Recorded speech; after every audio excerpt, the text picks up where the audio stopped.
Okay. Yeah, if you can hear me, let me know. I think we got a couple of people online already. I've got a bit of a sore throat today, so it's going to be a bit of a fun one. We'll try and make it through. We haven't got long left on the remainder of this. From the benefit of the people who joined yesterday, this is a continuation from yesterday. But if you're joining today and you missed yesterday, I had to stop yesterday's session a little bit early to go sort a few things out. So I pretty much committed to coming back today, same time, to finish off what we have left. Let's switch on the camera and just go straight to the live stream. Let me know if you can see me or hear me okay. I think my levels are okay. All I did is I left my desk and I have not touched anything since yesterday. I didn't even restart the computer. Everything is exactly as it was left. So everything should actually be perfectly ready to go. So I appreciate your patience, waiting a full 24 hours to come and finish the remainder of the session. What I should probably do is sort of highlight what we did yesterday. So if you're watching this on stream, if you see on the left-hand side here, I kind of had an agenda, and we did do introductions. I'm not going to do that today. We did introductions, and then we went through what I sort of termed the introduction, which is an introduction to Tableau. What is Tableau? How to install it? All of that was covered. Then we basically went into the Tableau interface, how to connect to data, how to bring in your first piece of data, and we brought in one of the sample data sources from Tableau themselves in our documents folder, and that's what we've been using. We've been using a file called sample superstore. We just connected directly to the Excel file. We did not connect to the saved data source. So again, I think I covered that in the introduction. And then today, or yesterday, we ended up starting to build charts. And I have not covered why I don't like Show Me. I'll come to that a little later. But we're going to finish the charts. We've only got a handful left. These are super easy as well. And as we make these charts, I try and sort of show a bit of additional things you could do to make them more complex, because I think it's one thing knowing how to build one chart, but as ever, just adding a little bit of context to it just shows you the mechanics as to how you can change the chart to suit the story you're trying to tell. We did a donut chart as well as a pie chart. We built the donut chart after building the pie chart, so watch the video back for that. A line chart, pretty simple. We kind of built different variants, playing around with the blue and green fields, changing those around, making sure they all work great. And then we've got the reference lines, which comes from the analytics pane, which was just here on the left-hand side.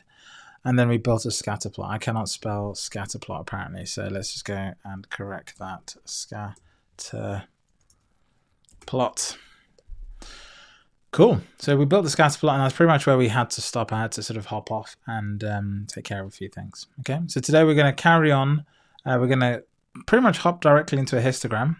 I think we'll only have maybe an hour to an hour and a bit left. I sort of planned 3.5 hours. I did like 2 hours 45 yesterday, so we kind of have about 4 or 5 minutes left. So that's pretty much it. So today will be a shorter stream, and then when I'm done with this stream, what I'll do is I'll leave it online, and then I'll make the video unlisted, so you can still come back and watch this, but if you have the link, you can just come back and watch it.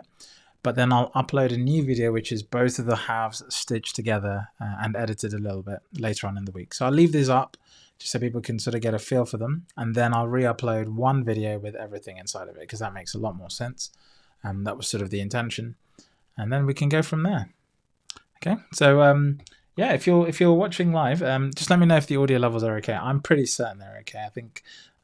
I think they sound okay, but I can never really tell. Only you guys can really tell me what's going on. So hello to Cyril from Arkansas. Thank you for joining us today. Should be a good but brief session to kind of finish off where we left. Right, so I'm going to assume the audio is okay. I'm assuming you guys are quiet because the audio is fine. So histograms. Now, a histogram and a bar chart are kind of similar. Visually they're the same, but they actually represent different things.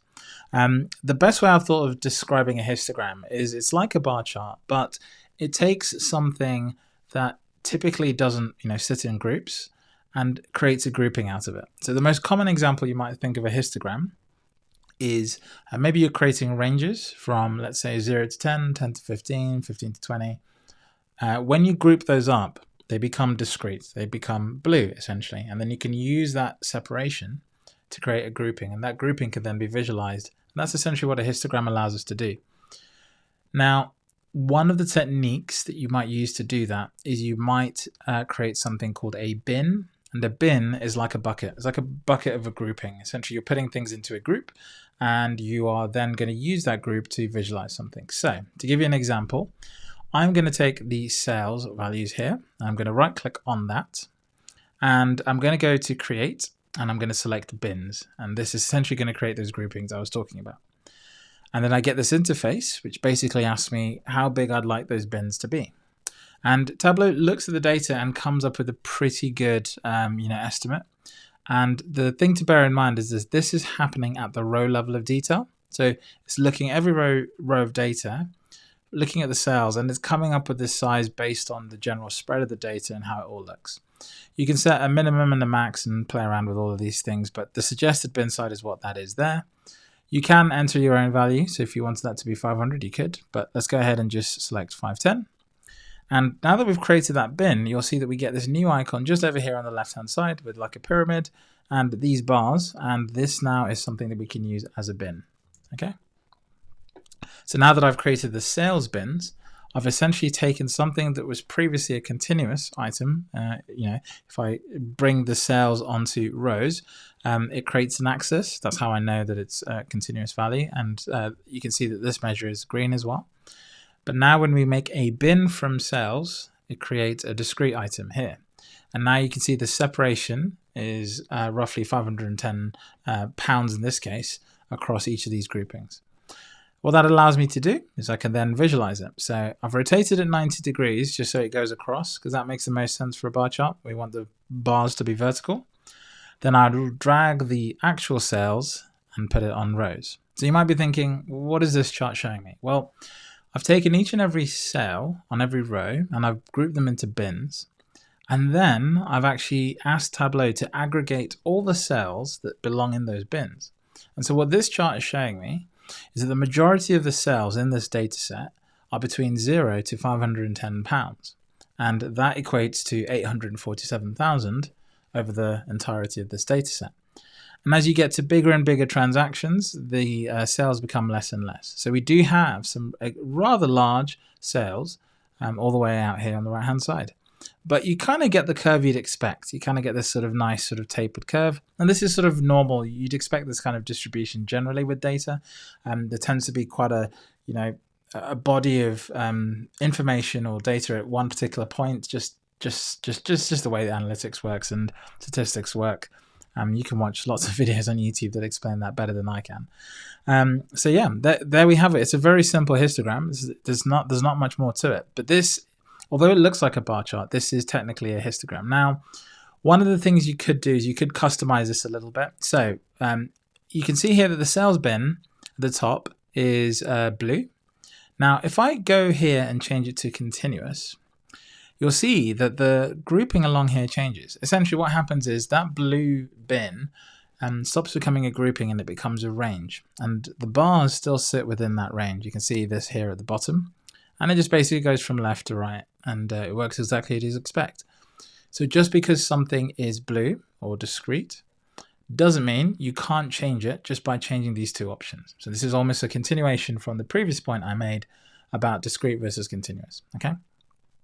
So that is a handy trick to be aware of, because what we've done in this chart is we've taken two values, well, one value, and we've made two things out of it. One is a bin, one is the actual sales value. We've made the bin continuous, and then we've visualized them against each other to create a grouping of the thing itself. Okay, so that is a histogram in a nutshell.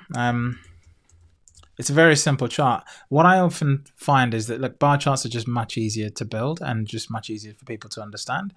With a histogram, you tend to find you have to just explain it a little bit more, because these groupings aren't as apparent, because you can't fit everything nicely in the axis. Where you tend to find histograms work really well is in surveys, where you have a scale.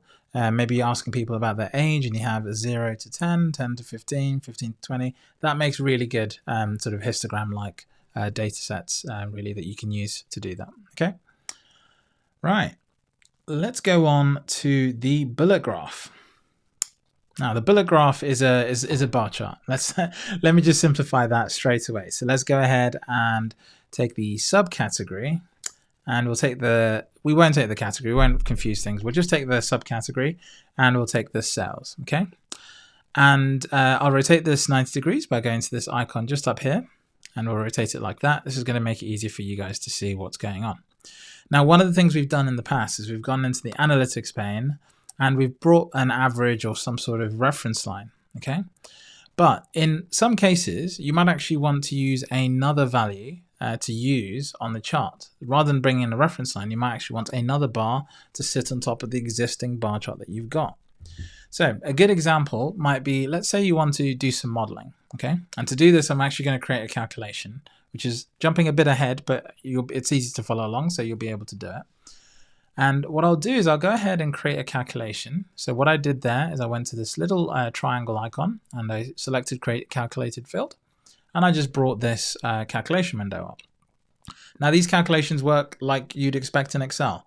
You can do aggregate calculations and row level calculations. I'll explain those two shortly, but for now, just follow along with exactly what I'm doing, okay? So I'm just going to go ahead and aggregate all my cells by saying sum of cells.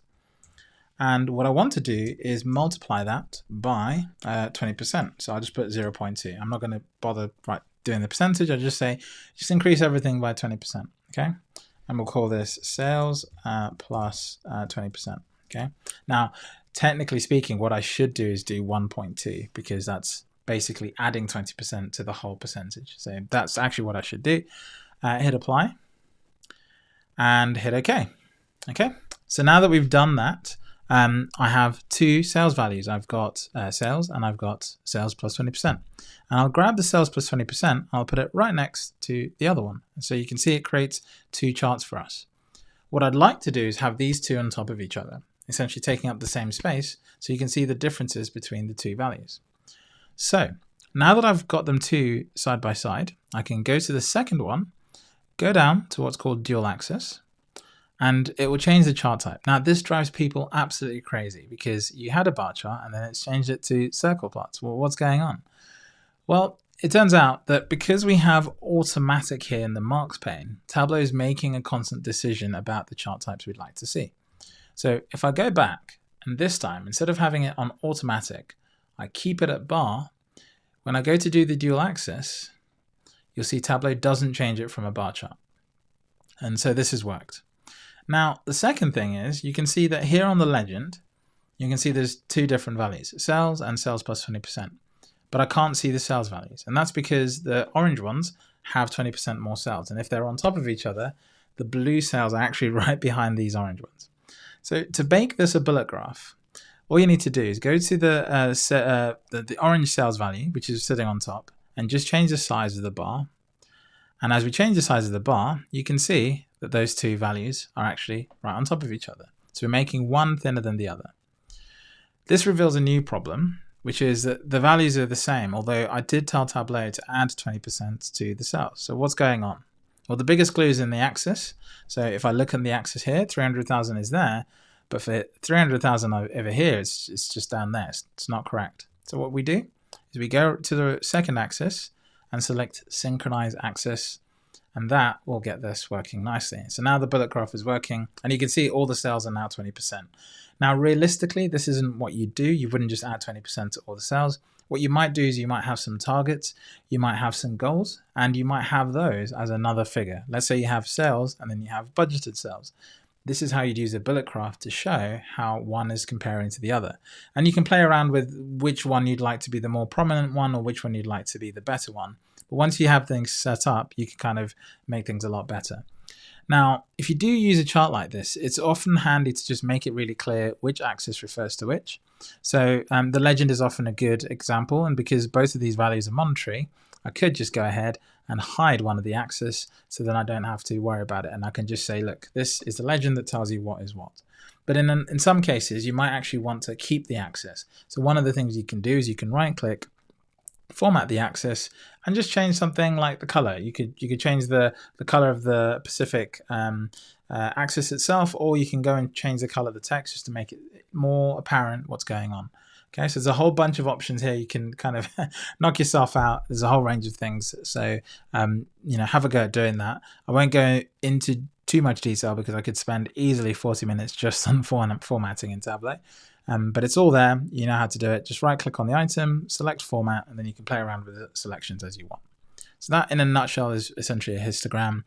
That is essentially a bullet graph. So we're basically building one on top of the other. Now, the other thing that people do sometimes do is they then add some sort of reference line. So you can still do that. You can just go ahead and get some sort of reference line. Maybe you want to visualize the profit. So what we can do is we can go and get the profit and put it on detail. The reason I'm putting it on detail is because I want to use it. And we've got it on sales plus 20%. We'll go to the analytics pane, and then we'll go and get, what will we use? We'll use a reference line. And we can drop it on one of these pills. You notice that now because we have two values, it's telling me where I'd like to put it. So I'd like to put it on each individual item. So we'll go to the cell, and I want to put it on sales plus 20%. So that's sort of the combination of the two things. And I'll drop it there. And then it will say, okay, what value would you like to use in the reference line? And because we put our profit right there on the detail for sales plus 20%, it's available to us in this drop down. So we can go ahead, select it.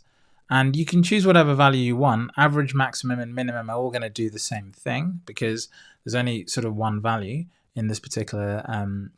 Actually, no, that's incorrect. The profit is going to be aggregated. So if I choose average profit, it's going to show me the average profit. What I really want is the total profit because that makes sense in this chart, which actually adds everything up. So go ahead and do that. And you can see the OK button kind of weirded out a little bit. We can go ahead and maybe set this dotted. And let's just go ahead and say profit, sum of profit. And you can see, let me make this red actually. So it's super, super obvious. And we'll make it really thick, dotted, not transparent. Actually, we'll make it solid. And you can see in the background, it's kind of changing that a little bit. So now the reference line is reflecting the changes I'm making, okay? So that's how you can keep adding a little bit more context. What I'd really encourage you to do is spend a bit of time on color and a little bit on color theory just to make things really, really obvious. So maybe you might double click on sales and make sales gray because it's a less prominent item. You might make sales plus 20% purple just to make it a little bit easier in the eye. And there you go. That's immediately much easier to see. And then this reference line we've added, we can actually just click on it, select edit, and make that a nicer shade of something else. Maybe let's go for a paler red. And there you go. Immediately a little bit more accessible, much easier. And if you have any people with accessibility needs, then just bear their color needs in mind as well. Okay. Good stuff. Let me just check the comments. Had a few more comments. Thank you, Jen, for letting me know that you can hear me.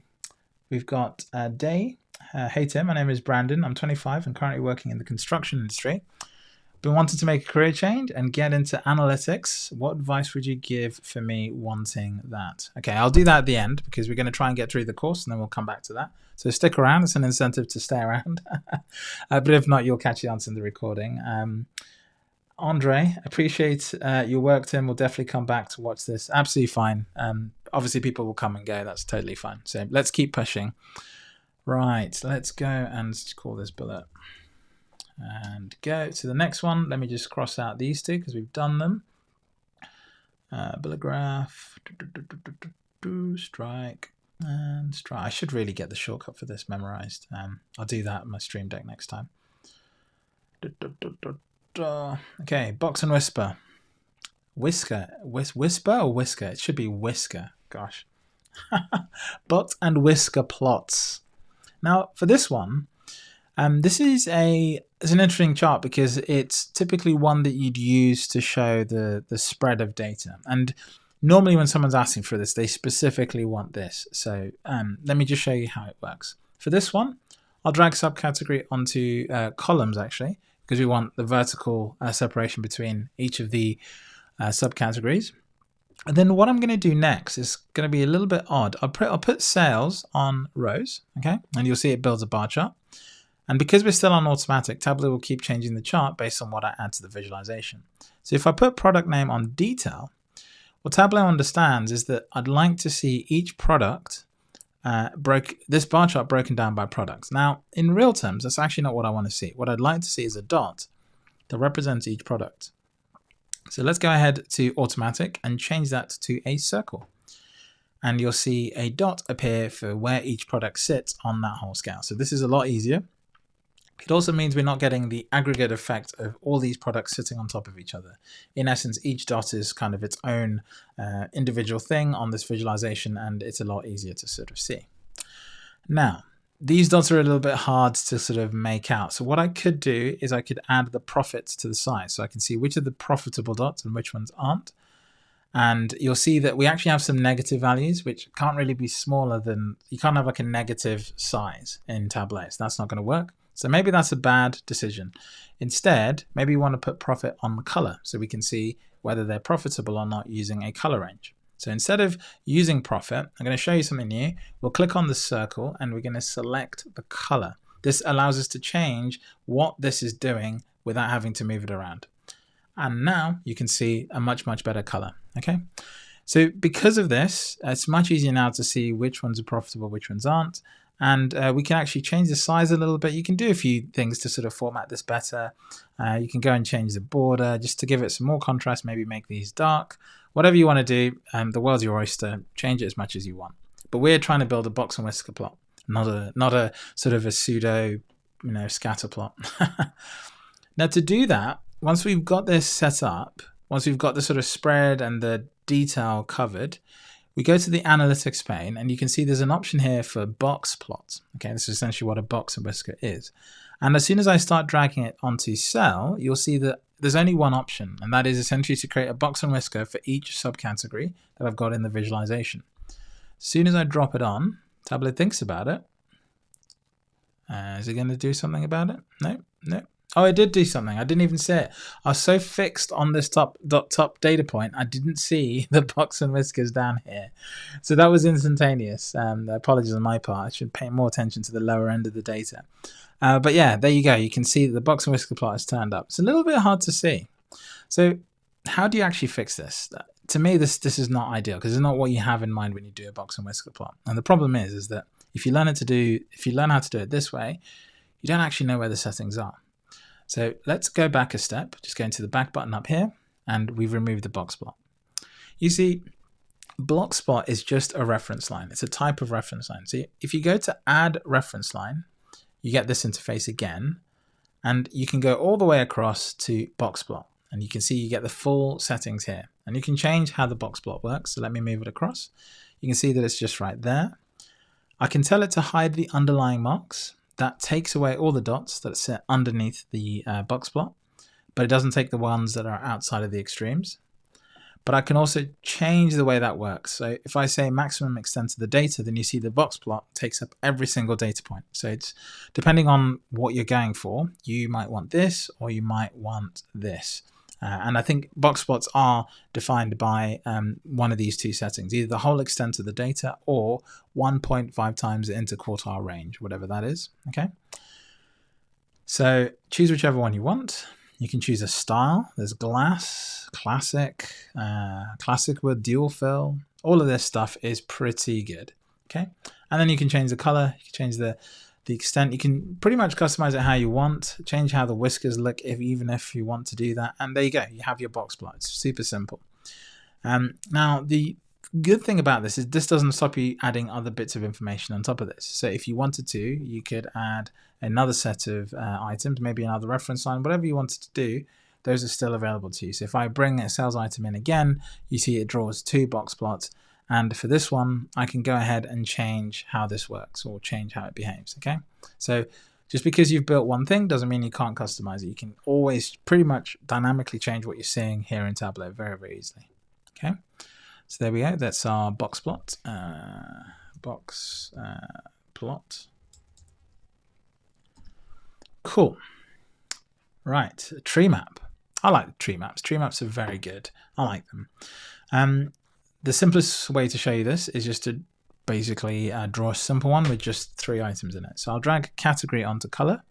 That gives us 3 dots, 3 squares.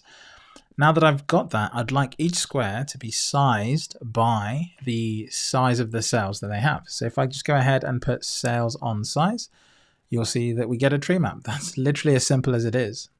Okay, now what we can do with the cells is we can put cells on the label, and the label will give us the values. Okay, and we can use this to maybe add some context, maybe make it a little bit nicer.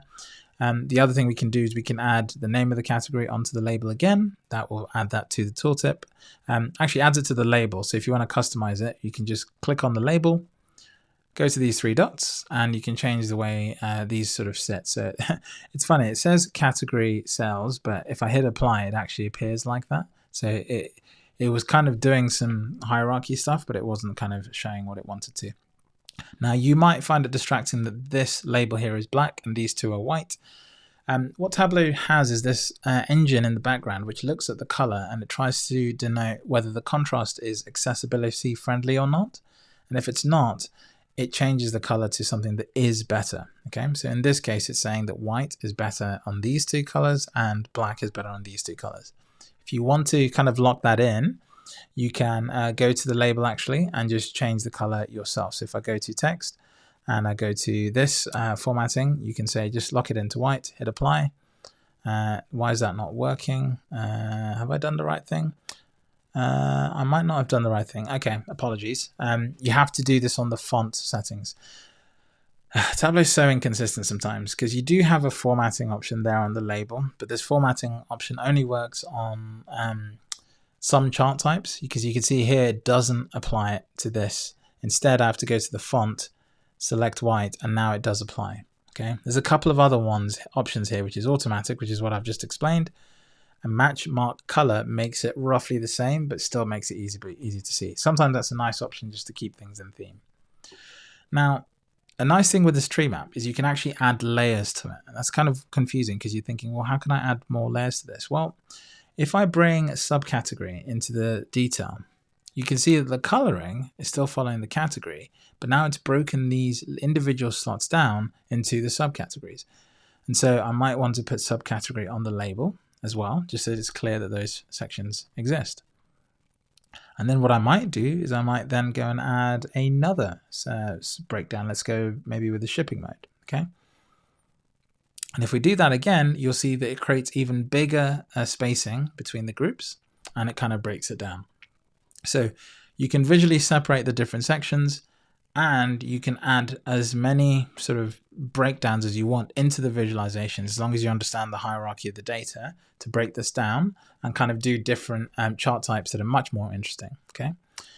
So that is the tree map in a nutshell. You can change this around, obviously the tooltip, everything. It's completely interactive if you want it to be as well. We'll show you how to do that later on. So let's go ahead and call this tree map. Okay.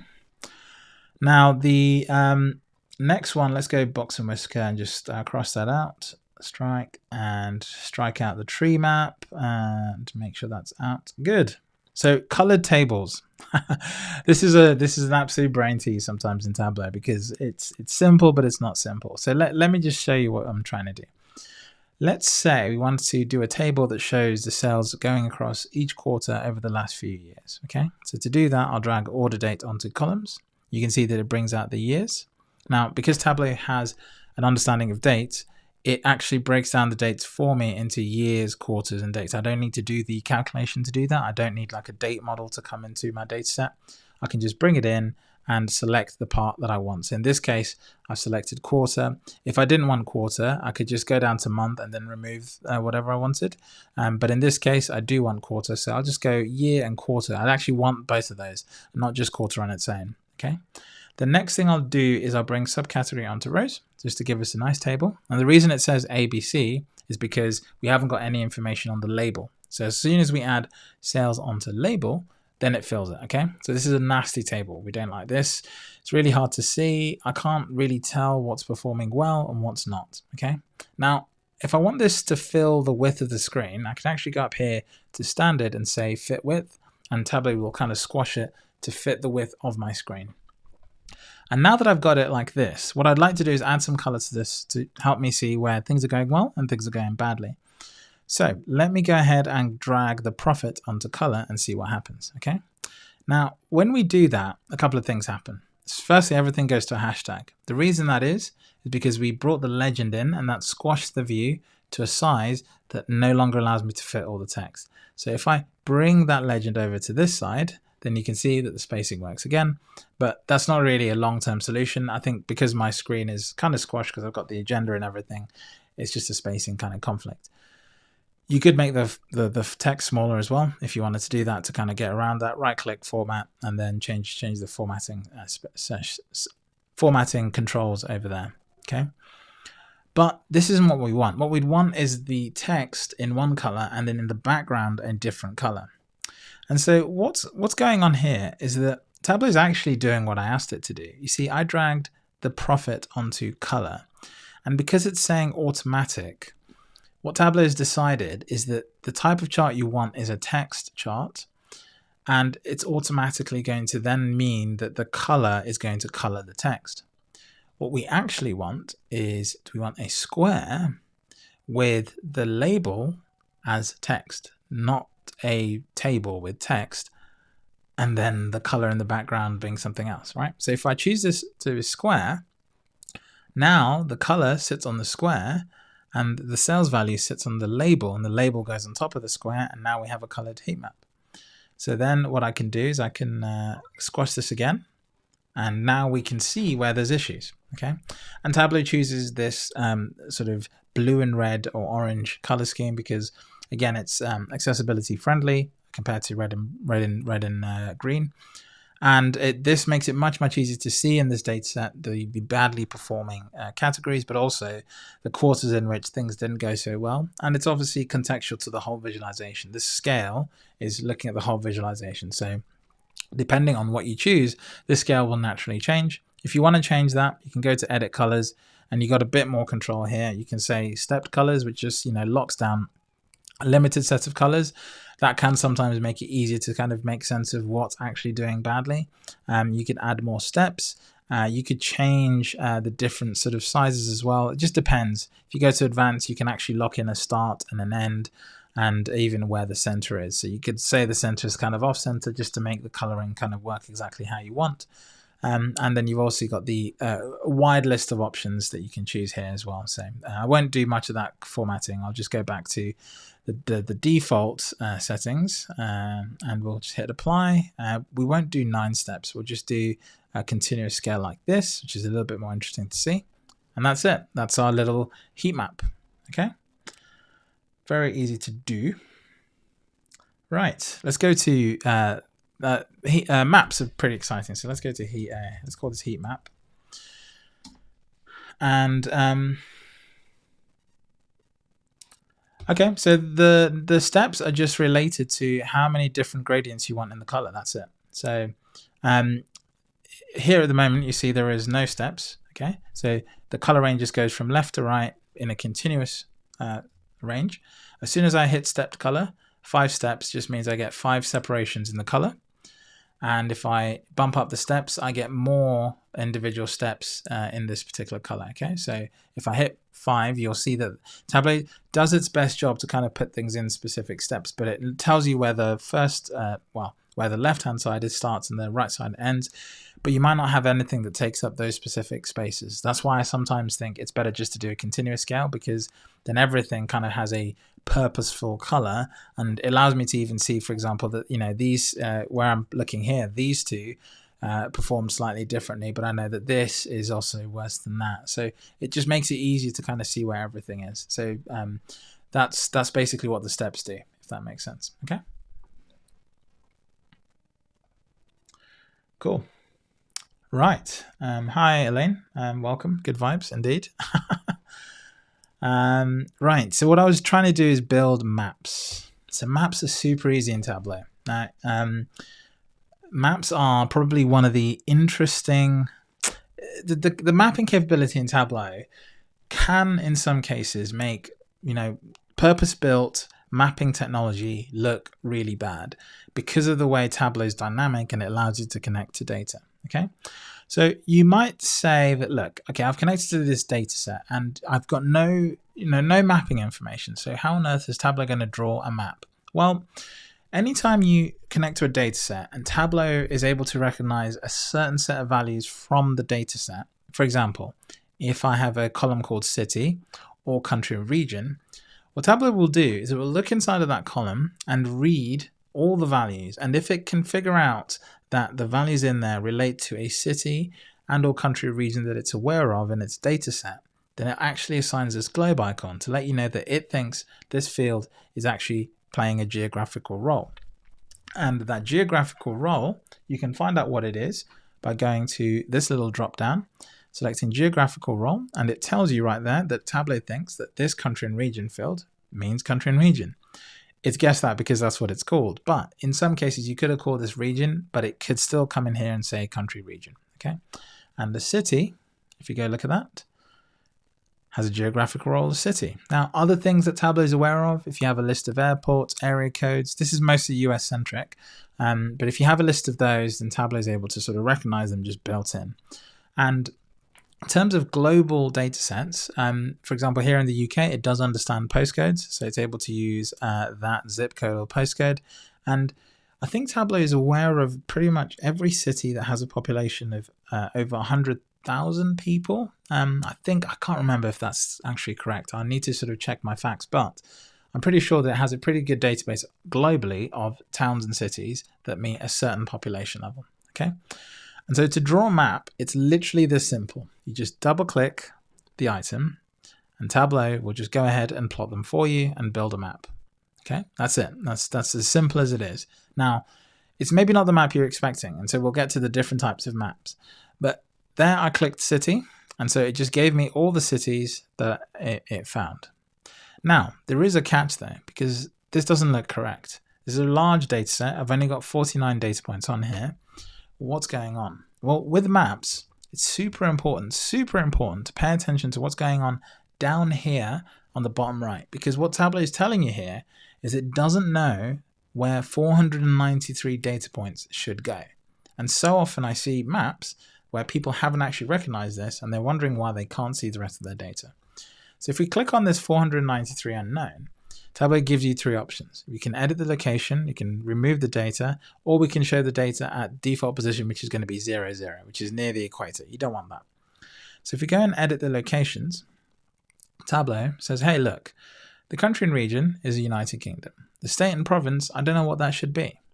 So what you can do is you can tell Tableau what these things should be. So the country and region, instead of being the United Kingdom, I can actually say, go and get that from a field. And this time, the field that you're going to use is going to be this one, country region. And then the state and province, I don't actually have one. So we're just going to select none. And the city, that works out pretty well. Okay, so if I go here, you can see it's still not perfect. So let me reset the matches and just double check this. So we've got the country and region, that's fine. The state and province, interesting. Oh no, we do have a field for this. I forgot that we have this state and province field right here.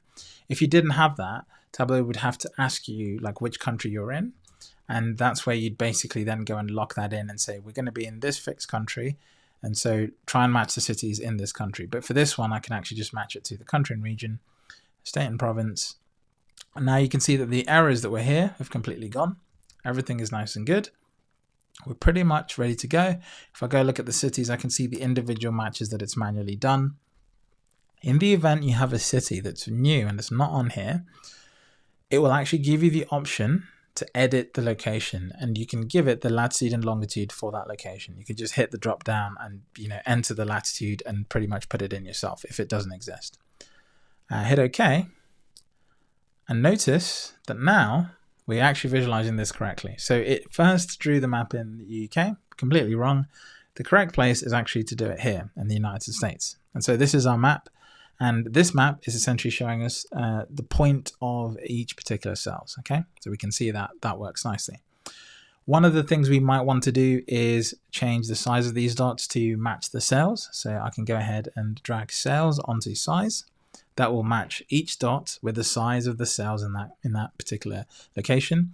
You'll see some dots completely shrink to basically nothing, but it kind of shows you where the real business is happening. And you can then go ahead and actually drag the size up just so you don't lose some of that detail in the smaller locations. And what I find good to do in a map like this is I like to go to the color pane and I put a border of white, because maps are sort of confusing.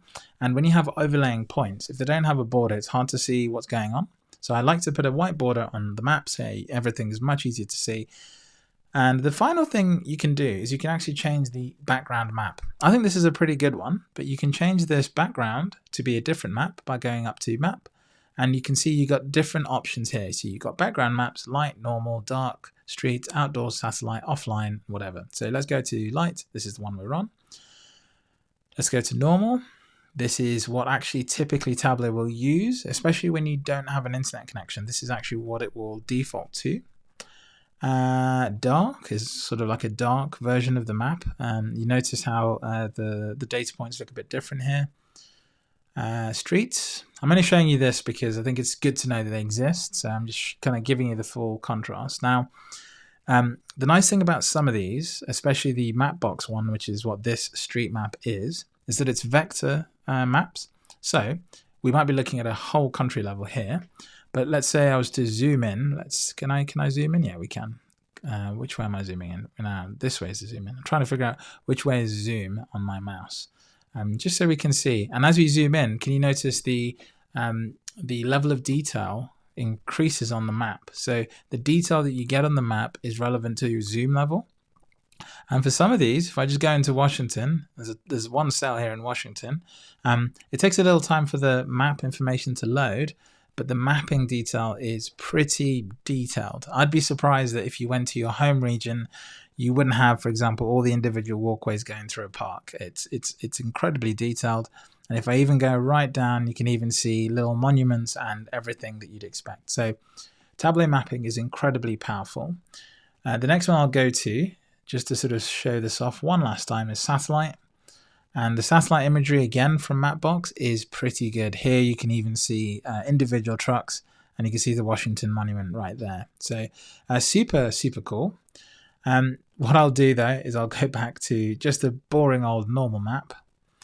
And this will allow us to go back to the normal zoom level. Now, what I want to do is I want to zoom back out to see everything. So if I hover my mouse here, you can it disappears. So let's not do that. So if I just move my mouse here, you can see where my mouse is right now. If I untick that, it resets the map to have everything in the visualization. And this little toolbar is called the mapping toolbar. Essentially, you can customize how it works and everything. You can even choose what to show and what to hide. I won't do that here, but you've got a few controls. One of them is the ability to zoom. So if I wanted to zoom into, let's say, this group of cells, I could just do that by highlighting them like that. And then I get the zooming into that level. I go back to the left-hand side, uncheck that pin, it goes back to full zoom level. Okay, so that's one type of map. We'll call this a dot map, let's say. Now, maybe I want to do a different kind of map. Maybe I want to do a filled map where each state is filled. Okay, so let's go ahead and double-click state and province, and you'll see that it struggles again. And the reason is because we haven't actually given this specific field a geographical role. We told it what that field was here, but then we weren't giving it a geographical role. We were telling it what it is. Okay, so let's just go to this little drop down and let's go to geographical role, and it is actually selecting state and province. But the issue is it doesn't know which, probably doesn't know which country it is. It keeps thinking I'm in the UK. It's just not correct. So we'll just tell it to use the country and region and select OK. This might happen to you as well. And there you go. You'll see each and every area filled. What is really interesting about this is that I didn't know that this Superstore dataset now includes Canada. That's really strange, but okay. It's never included Canada before. I've just noticed it now that we have all the sort of Canadian states up here. But anyway, we've got a dot map again. We don't want the dot map. We want a filled map. So each of these states should be a filled border. Okay. Well, you see, again, the automatic is playing its role here. It's changing the chart type depending on what it thinks works best. But if instead of a dot or circle, I end up going down here to a map, you get a filled map. And now each state is filled. Okay. Obviously, it's good to have labels on these. So I can drag state and put it back on the label. And now each of these will be labeled really nicely. And I can do things like color it. So I can color this by profit actually. So you can drag the profit, put it on color, and again we get our little coloring to show us how profitable everything is. Okay, super simple, nice and easy, sort of no complex situations. Yeah. Now, at the very beginning of the stream yesterday, I showed you a colleague of mine who managed to put both the dot map and the filled map on top of each other. Okay, so how do we do that? Well, for your benefit, let me just create this again. So I'll double click state and province. It will complain, saying it doesn't know what the locations are. I'm going down here to the bottom right hand side, edit locations. I'm telling it that the country and region definitions should come from a specific field called country and region. Okay, and I can't really show you this, but this country and region field is this field. If you don't have that country and region field, what you could do is you can specifically tell it which country to use, or just completely tell it to ignore the country and it will do its best to match everything. But for now, we can actually use the country and region. You've got a couple of other bits of information in the standards, but it's not really relevant for this particular crash course. Go ahead and click OK. Everything's working fine. Go ahead, set up a filled map. Then we got our first map ready to go. Okay. Now, our second map, it's a little bit more complex because what we need to do is essentially add the same map in again. And that's a little bit trickier to do because if I just go and double click, let's say city, well, it changes the map. So how do we do that? How do we get the maps on top of each other? Well, for that, what you want to do is drag latitude next to latitude again and longitude next to longitude again. What that does is it gives us 4 maps, even more confusing. And then once we've done that, we can go and use a technique we've been using already called dual axis. So go ahead and select dual axis and select dual axis for both of those. What that does is it puts both maps on top of each other. But as you've known, whenever you've got 2 things on top of each other, each of them gets their own formatting pane on the left-hand side. So what I can do with this top one is I can go to this one and tell it to be a circle. And I can go to the bottom one and that can be a filled map. Okay, and I think the way I've done this, I've got them the wrong way around. So what I'll do is I'll actually swap that around. I'll say, look, the bottom one can be a circle, the top one can be a filled map.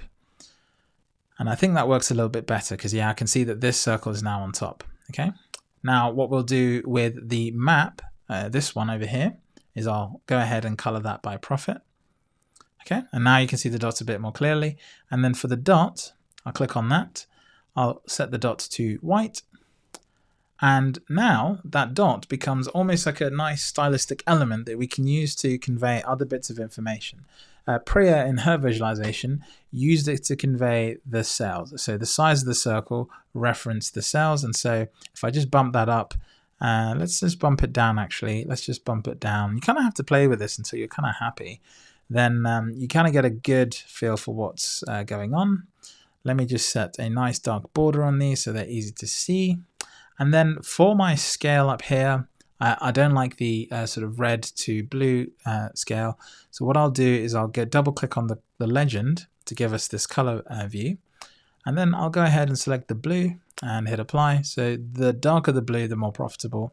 And that's not even close to what Priya did, but it's a similar kind of chart. And now you can see kind of what you can do with this and you can apply it, style it and do whatever you want to it.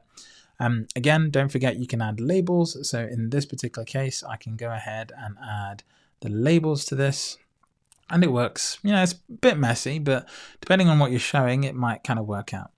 Now, the other thing not to forget is that this circle doesn't have to be at the same level of detail as your states. So here we've got states, but the circles could actually represent cities instead. Like just drag city, put it on detail, and now you'll get more dots, one for each city.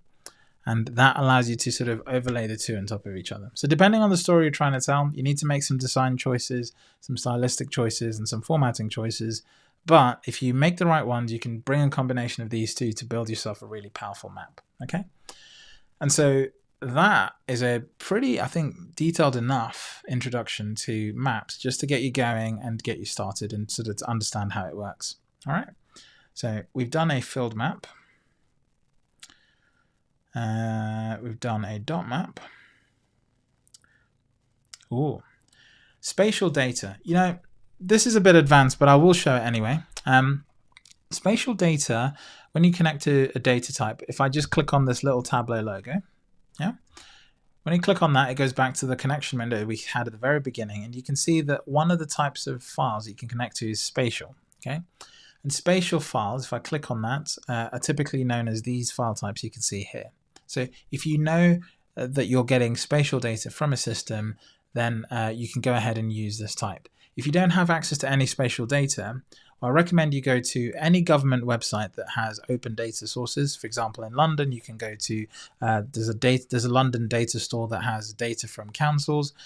In America, I know New York have a New York Open Data Initiative where you can go and download spatial data that tells you, for example, the location of trees. That's actually a data set I used in the most recent video explaining a new feature in Tableau, so go ahead and check that out. But once you download that data, you'll notice that it comes in one of these particular file formats, either a zip file, a shape file. And once you've got those file types, you can go ahead and connect to them. I'll show you a very brief example just to show you what that file looks like. So for example, here I have a folder that has the waterways in London, and the shape file, it ends in a .shp, and you can see that's this file here that's leveled. Okay, so the thing about spatial files is that this file isn't actually the only file that's required.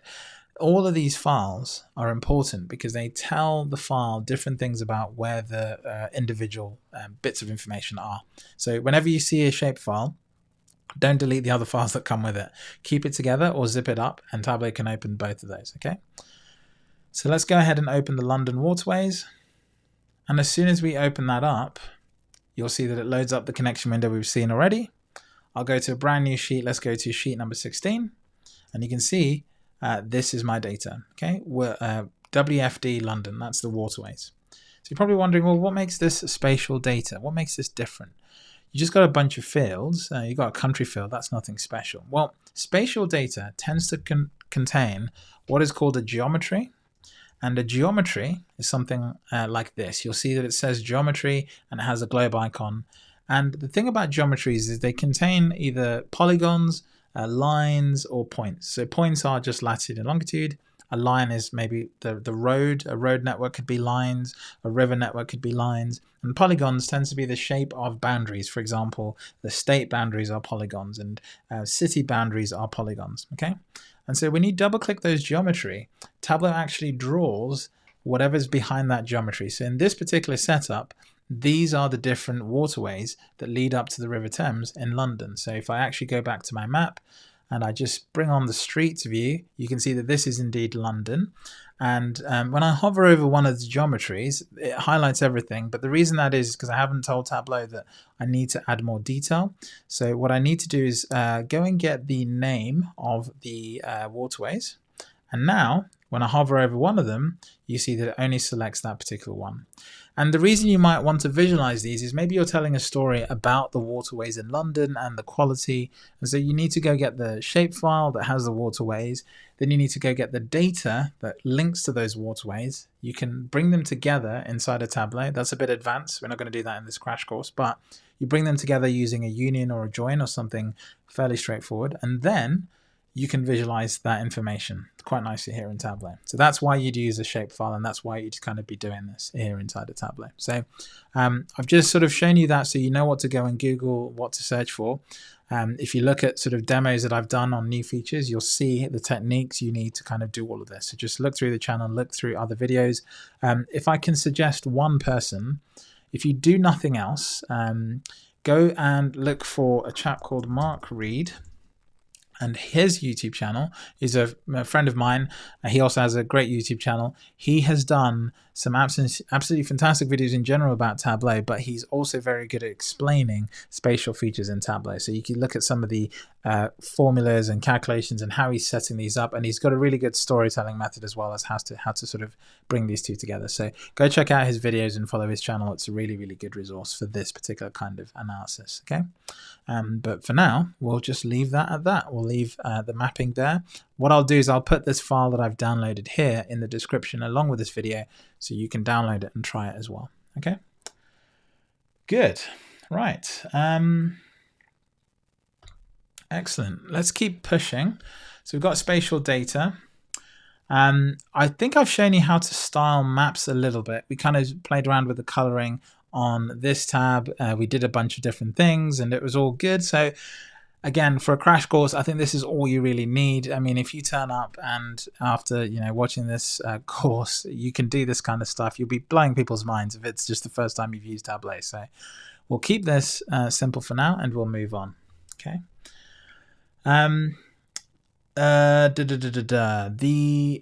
This is where I get to tell you why I don't like a specific feature. Yeah, and this is called show me. Okay.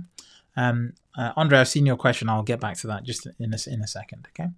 So something really common when people use Tableau is this thing up here. Let me just show you this thing called show me. Okay. I hate this with a passion. I hate when I see people using this. And if you use it right now, that's totally fine. I'm not here to sort of say you shouldn't use it or whatever.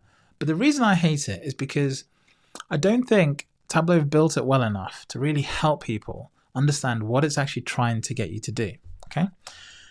The purpose of the Show Me tool is to help you understand how to build a specific chart. So if I go ahead and click on it, I don't know if you know this, you can actually drag it and move it wherever you want. Not many people know that either. So you can click on it, but not many people think to just drag it and put it wherever they want. So let's say we drag it and put it here on the left. When I hover over these different charts, can you see that it tells you what you need on the bottom to get it to work? Okay. And this is literally telling you how to build a chart. And I have no issue with you using this if you could create the chart yourself without using this, because then you're using it as a shortcut. Let's call it like a keyboard shortcut to get to a chart type really quickly. But in my experience as a trainer, I've trained thousands of people. I've taught many people here on YouTube. I've even seen other people training Tableau on YouTube in other tutorials, showing people how to use this and then telling people the wrong thing because they're using Show Me as a starting point and then they don't know how they've got themselves into that position and they end up just basically clicking around until they get everything how they want it. But they've done it in a really cumbersome way, a way that would have taken less time if they just knew how to build charts. That is why, up until now, I have not used Show Me to show you how to build any of these charts. All of these charts, we've done them, and I've tried to explain the mechanics of how the chart works, because if you understand the mechanics, you can customize them, and just notice that many of them don't have more than 5 things here in the view, okay? Very few things. However, if you use Show Me, more often than not, it uses more than is required. So let's just have a go at using it so you can kind of see that play out. So here, let's say we want to build a pie chart. We need 1 dimension and 1 or 2 measures. So what you can do with this, you can select a dimension. So let's say we're going to select category. And notice when I select it, it sort of lights up on the right-hand side to show you what you can use. And I'm going to hold Command and select sales. And you see, as soon as I select sales and category, all the charts that I can build with those 2 things turn up. Okay. So if I select tree map, you'll see that it builds a tree map that I showed you how to build. And this is a tree map that it built. Now it did that in 3 clicks. So I held city, sales, and then I came here and I selected tree map and then it built it. Okay. If you go look at my tree map, okay, mine's a bit more complex because we added stuff to it, but ultimately it's exactly the same chart. So all the same mechanics are just being built. And so what I wish Show Me did is instead of just putting everything on the visualization, because notice what it did in one sweep. There's nothing on the visualization, city, cells, there's absolutely nothing. You click tree map and boom, it just turns up. And now it actually built something different, which is also really frustrating. Like sometimes, because I selected city, not category, fine. But it's just such jarring experience because it doesn't actually show you what it's doing. So if you're going to use Show Me, pay attention to how it's building that chart for you. Let's take one more example. Let's clear the sheet. Let's take category, product. Let's take, product and sales. Okay. And it says we can draw a box plot. So let's go ahead and do that. And boom, it creates one of these. Now, people get frustrated because they wanted a box plot, but they didn't know they needed to add subcategory to have it split out and sort of create something nicer. So another problem with Show Me is it doesn't guide you through the question you're trying to answer, because what you really needed to do is you needed to select product, sales, and then subcategory, then come here to the box plot, and it would have built something that we built before, okay? And we built it, maybe that one was a little bit sort of faster than us doing it, but you see, now that you've got this, if I asked you, how do you customize this? If you've only ever used Show Me to get here, you wouldn't know, basically. You wouldn't know that if I right click on the axis, edit the reference line, then go to the box plot, I have all of these settings available.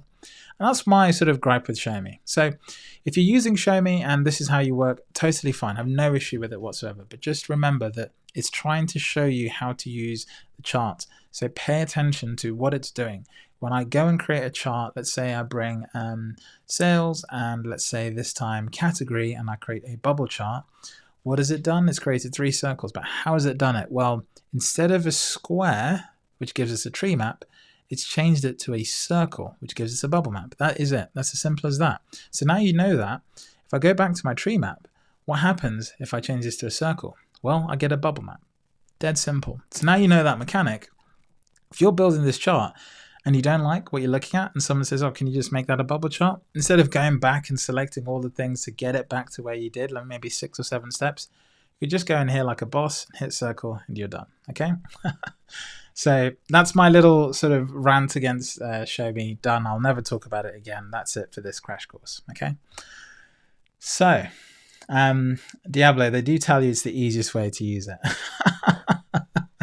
It drives me nuts, but yeah, anyway. Right, so listen, we've built a bunch of stuff here, and you're probably wondering, well, how do I see all this wonderful stuff that I've built? Is there a way I can see each and every one of these views easily and then allow sort of you to kind of have an overview of all the charts you've built? There is actually a way, and not many people know about this either. Just down here, it's just the tiniest thing. I'm gonna in the edit, I'll have to zoom into this section and just show it to you. You've got 3 icons. The one we're in at the moment is the one on the right hand side. If I select the second to last one, you notice that it shows me the visualizations along the bottom, but still keeps them as tabs, so I can go through the tabs as I was doing before. This is kind of handy if you want to see the charts that you're using and make it sort of really nice to browse. The one I like is actually this grid one here at the bottom, so this very final one. If I click on that, it gives me this, and this allows me to see all the things I've built. And it's nice because I get an overview. If I want to quickly go and see where is that chart that I built, oh, I built 5 variants of it. It's just all here and it's really nice. And here's a little trick. Not many people know this either. When you open a workbook for the first time, let's say you become Tableau sort of professional and whatever, you've done your certifications, you're using Tableau every single day. When you open your workbook for the first time, what Tableau hasn't done is hasn't loaded all the visualization. So you'll go to each tab and it will still be loading the visualization. And here's the trick. If you come to this tab, right click, then select refresh thumbnails. That has the effect of loading every single tab in one go, okay? And that is often faster than going to each of them separately and getting it to load. So if you're trying to get everything to load quickly, this is the way to do it, and this is why I'm showing it to you, okay? To go back to an individual chart, you just go back down here and select one of the views you want. And there you go, pretty much good to go. Okay, so we've done some charts. Everything's looking good. We're basically kind of now getting familiar with the mechanics of how to build charts in Tableau. Now we need to start sort of building a story. And to do that, in Tableau, there's a couple of ways. Essentially, it's called a dashboard. And dashboards bring together some of these charts into one sort of story. Okay, so how do we create a new dashboard? Well, if I go to well, let me start again. Because I have this view here where I can see an image for each tab, the settings for creating a dashboard are squashed to this very right hand side. So you have the option for a new sheet, a new dashboard, and a new story. We're not going to cover stories in this crash course. It's kind of rarely used, but again, there's lots of videos out there for it. We're just going to use dashboard and sheets. If I go back to the view I had before, then that option is here and here. And the less you have in a workbook, the more these settings kind of move around. So before we had lots of things in our dashboard or in our view, these options were all the way to the left-hand side, okay? But let's go ahead and select the second one to create a new dashboard. And you'll see that it gives us a canvas, okay? Now this canvas is just a blank canvas. We can go ahead and do a couple of things with it. But if I hover over these charts, you can see all the charts we've created are just here on the left-hand side. So what you can evidently do is you can bring these into this canvas and you're pretty much ready to go. You can build your dashboard. Now, dashboarding in Tableau is probably the most time-consuming part of Tableau. And I'm not proud of this. I'm not proud of Tableau that this is the most time-consuming part, because they've had plenty of opportunities to sort of address this and make it easy for people.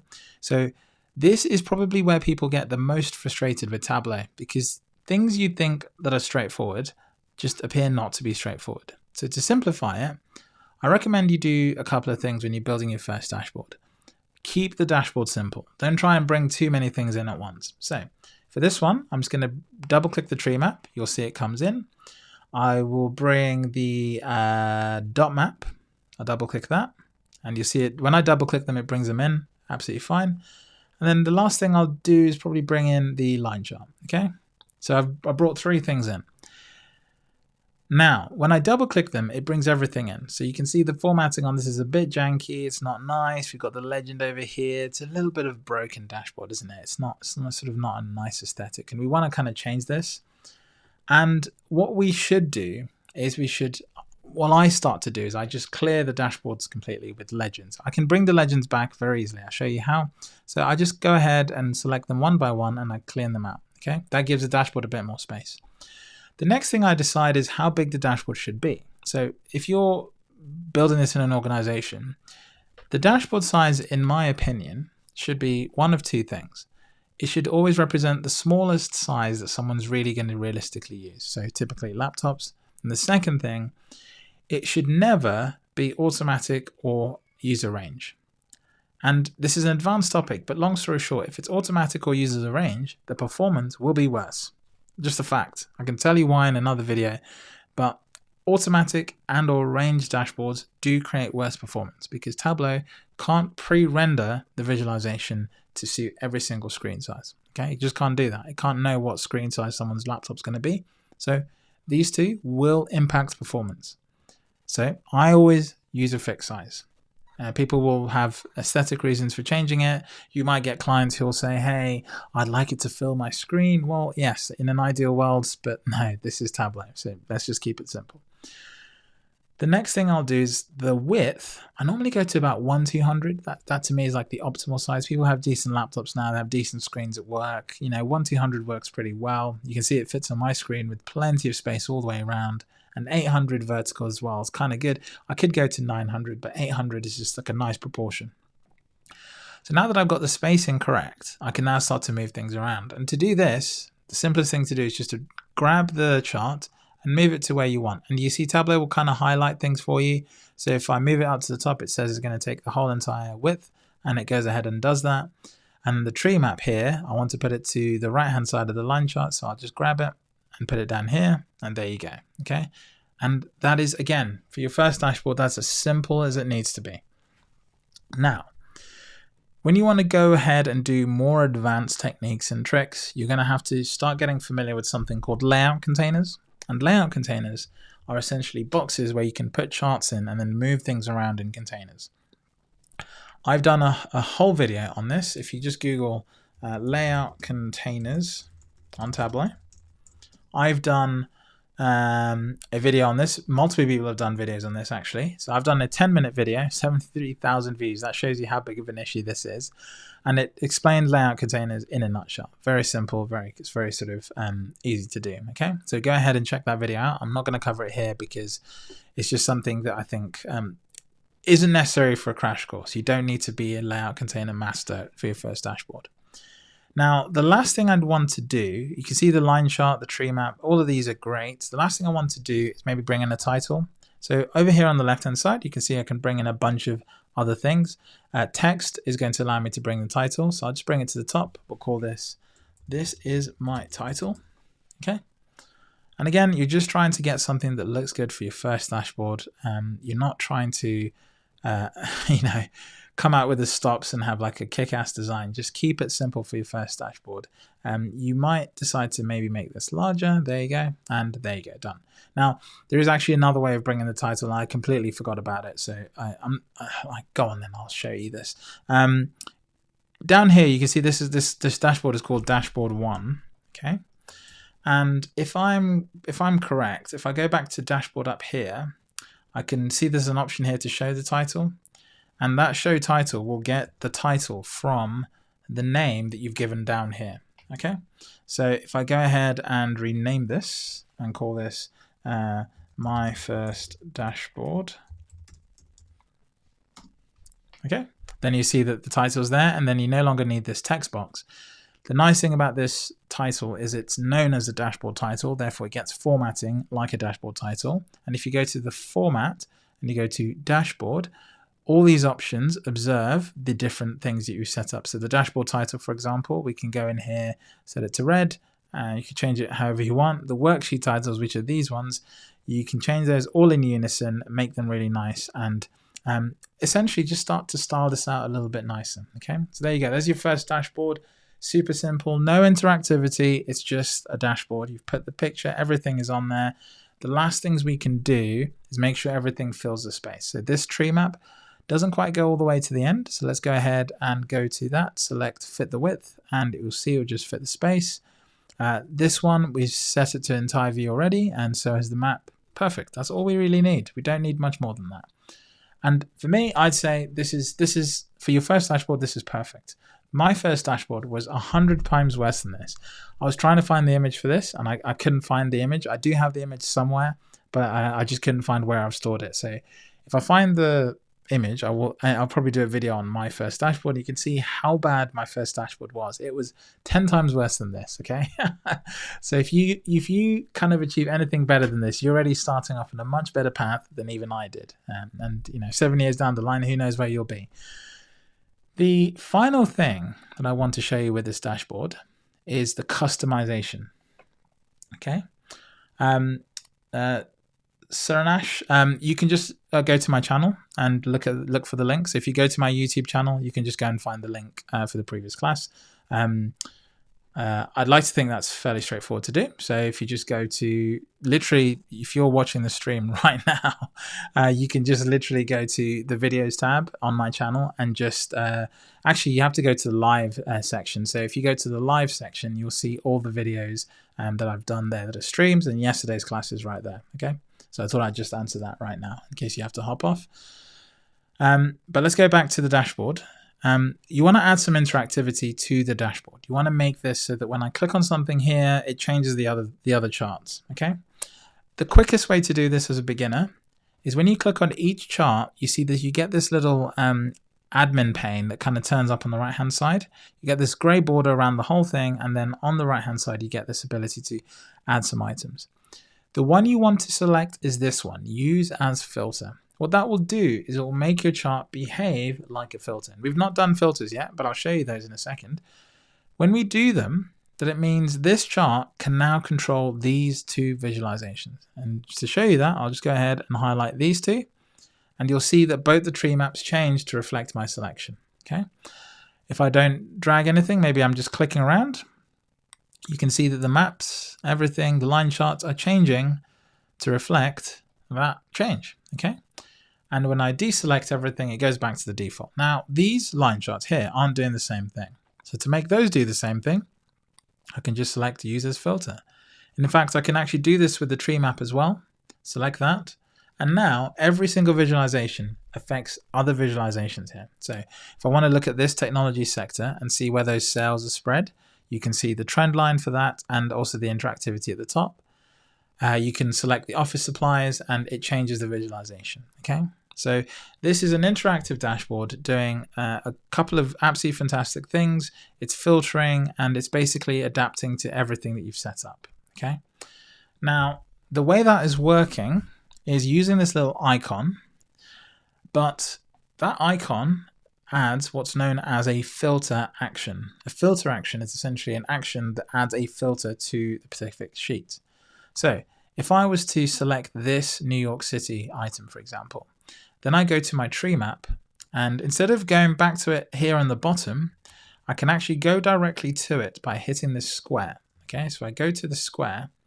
You'll notice if you look very closely that it's now added something called an action. So this is what I mean by filter action.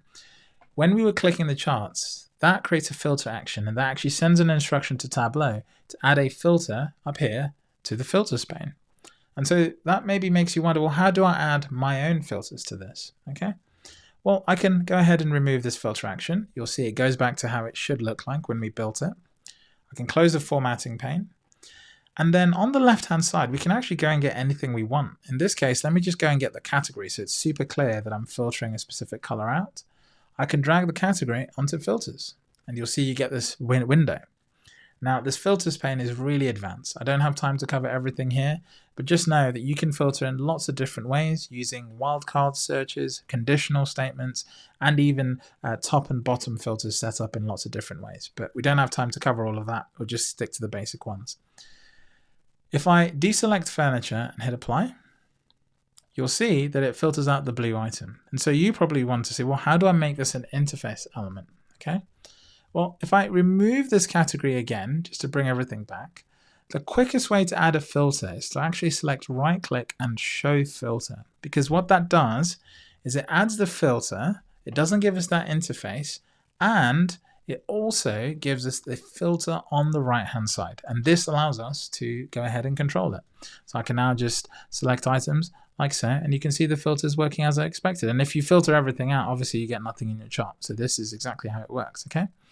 So that is working nicely. So then you're probably wondering, well, how do I change the way this filter looks? Well, if you click on this little arrow on the right hand side, you have a range of options. You can do the single value lists where you can only choose one at a time, okay? That's a specific style you might go for. You might choose a drop-down list where you can choose multiple values like this, where you can go ahead and select 2 or more values or as many as you want. All of these stylings just live here on the right-hand side. So play around with these, see what they do, learn how they work. Now, the other thing, oh, what did I just do there? What did I just do there? Okay, include values, sorry. The other thing I did right there that I didn't mean to do, I wasn't going to cover, but now I've done it, I have to explain it to you, is the filters can flip the way they work. So at the moment, anything you tick is going to be shown in the visualization, but I can actually flip it the other way around. So now anything I select gets removed. So you can invert the way the filter works just by ticking these 2 options here at the bottom, include or exclude. That flips the way the filter works, you see? Right, the very final thing is if I go back to my dashboard, now you're probably wondering, well, how do I bring the filter here? I'd like to use the filter on this page so users can change how things work. So let me go ahead and go to this little toolbar, and you'll see you get a bunch of new options just for this chart, one of which is a filter, and I can go ahead and choose the filter that I want. In this case, it's going to be category. And as soon as I select it, you see it shows up here. Now, when I select it, this is great, but it's not affecting the whole visualization. So how do I get it to do that? Well, if I select the drop down for this, you can see that I get this option to apply to worksheets. And there's a couple of options here, but actually if I select apply to worksheets and go across, you can see there's an option here for selected worksheets. And all you want to do is select that. And then you can go to this option here that says select all on this dashboard. So on this dashboard, there's 3 charts. And if I go ahead and tick it, you'll see that it puts a tick next to each of those, okay? The thing to remember with this filter is that it belongs to the tree map, okay? So you can see the tree map is grayed out. That's how you know it belongs to the tree map. If you ever wonder where the filters have gone, why they're not working, just make sure they belong to the right chart, because that might be what's actually controlling everything, okay? So go ahead and select OK, and now my filters affect everything, okay? I've got this selection here for some bizarre reason.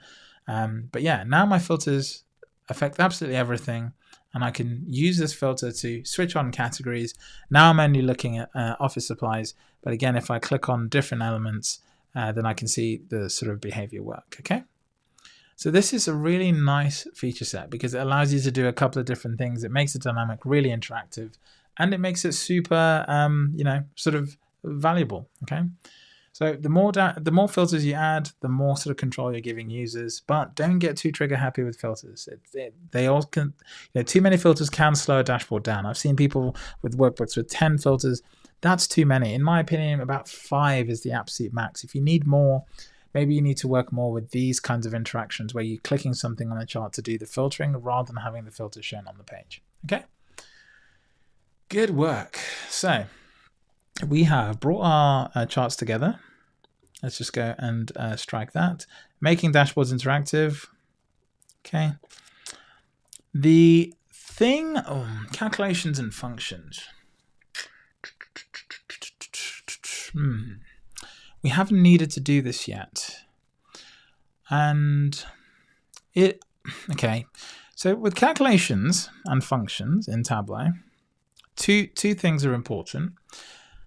Earlier on, let's go back to where we had box bullet chart. So when we created this chart, we created a calculation for sales plus 20%.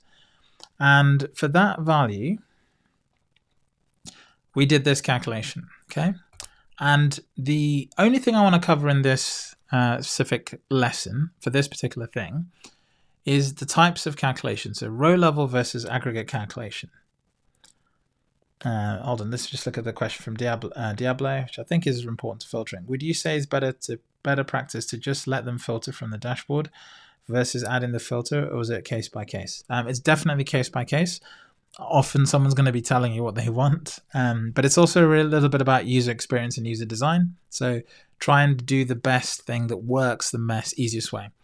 One of the things you'll find is as you build dashboards, things don't work the way you think they're going to work once people start using them. So just pay attention to how people are using them and you'll get the answer very quickly. Okay.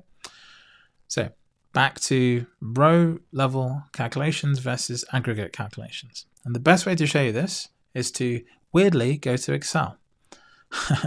So over here, I have another computer running Microsoft Office, and I have a backup computer which I've remoted into that I always have.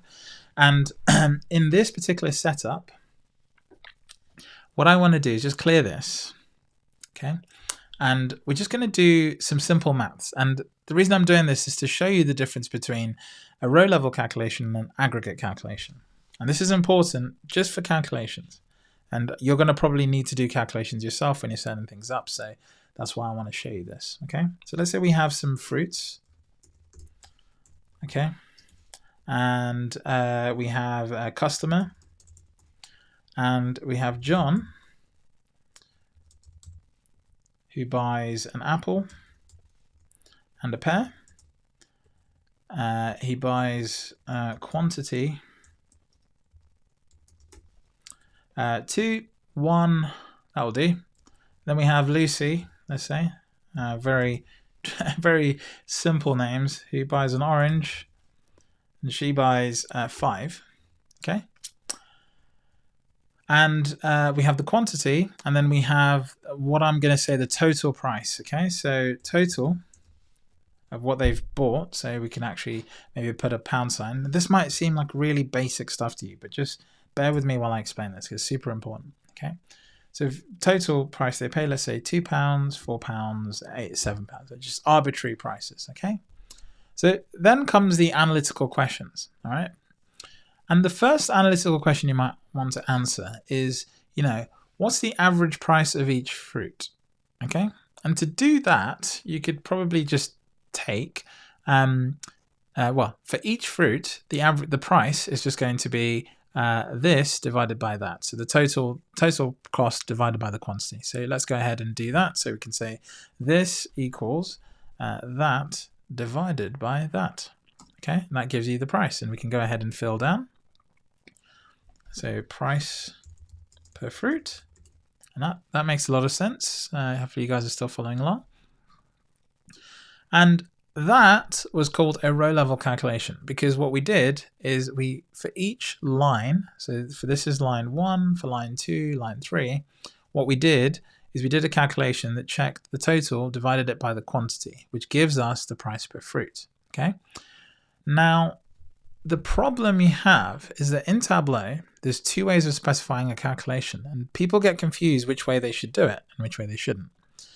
And it gets more interesting if I was to ask you, well, what is the total, what is the average price of each transaction? So a transaction belongs to one customer. So you can see here, you've got the customer John, who has two rows in the same sort of thing. And the reason he has two rows is because this data set is happening at the fruit level of detail. So it's happening, each fruit gets its own line. So there's actually only two customers. And so for each transaction, the total, what we have to do is we actually have to end up adding these two. So 6 plus 4 plus 2 is 6, and then 7 plus 6 gives us the total. Okay, so the average transaction price would actually be 4 plus 2, which would be 6, and then 6 plus 7 divided by 2, because it's actually only two transactions. That is an aggregate calculation, because what we're doing is we're adding up everything in the column. If I was to go and say, what's the total quantity of everything in this particular transaction, the total quantity is going to be 5 plus 1 plus 2. So you're adding everything in the quantity column. If I go and ask what's the total cost of everything in this data set, it's everything vertically. But if I want to go and ask, well, what's the price per fruit, it's a row level calculation, because I'm just doing it on the row. So hopefully that explains to you the importance, because if you start doing averages and calculations and you don't understand whether they're happening at the row level or at the data set level where you're aggregating everything up, you're going to get completely the wrong answer. And it really depends on the question you're asking. And so how does this look like in Tableau? Well, if I go back to Tableau, you'll see here, and let me just comment this, and to comment a calculation, I can just do this. First of all, let me make it larger. So this is a, if I do / backslash, I can add a comment. So this is a aggregate calc, okay? Whereas sales multiplied by 1.2 is known as a row level calculation, okay?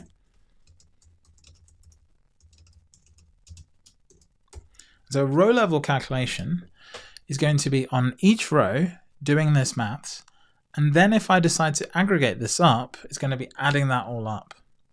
Whereas an aggregate calculation will first add all the cells up, then multiply it by 1.2. It's a subtle difference, but it means radically different things depending on the analytics questions you're answering.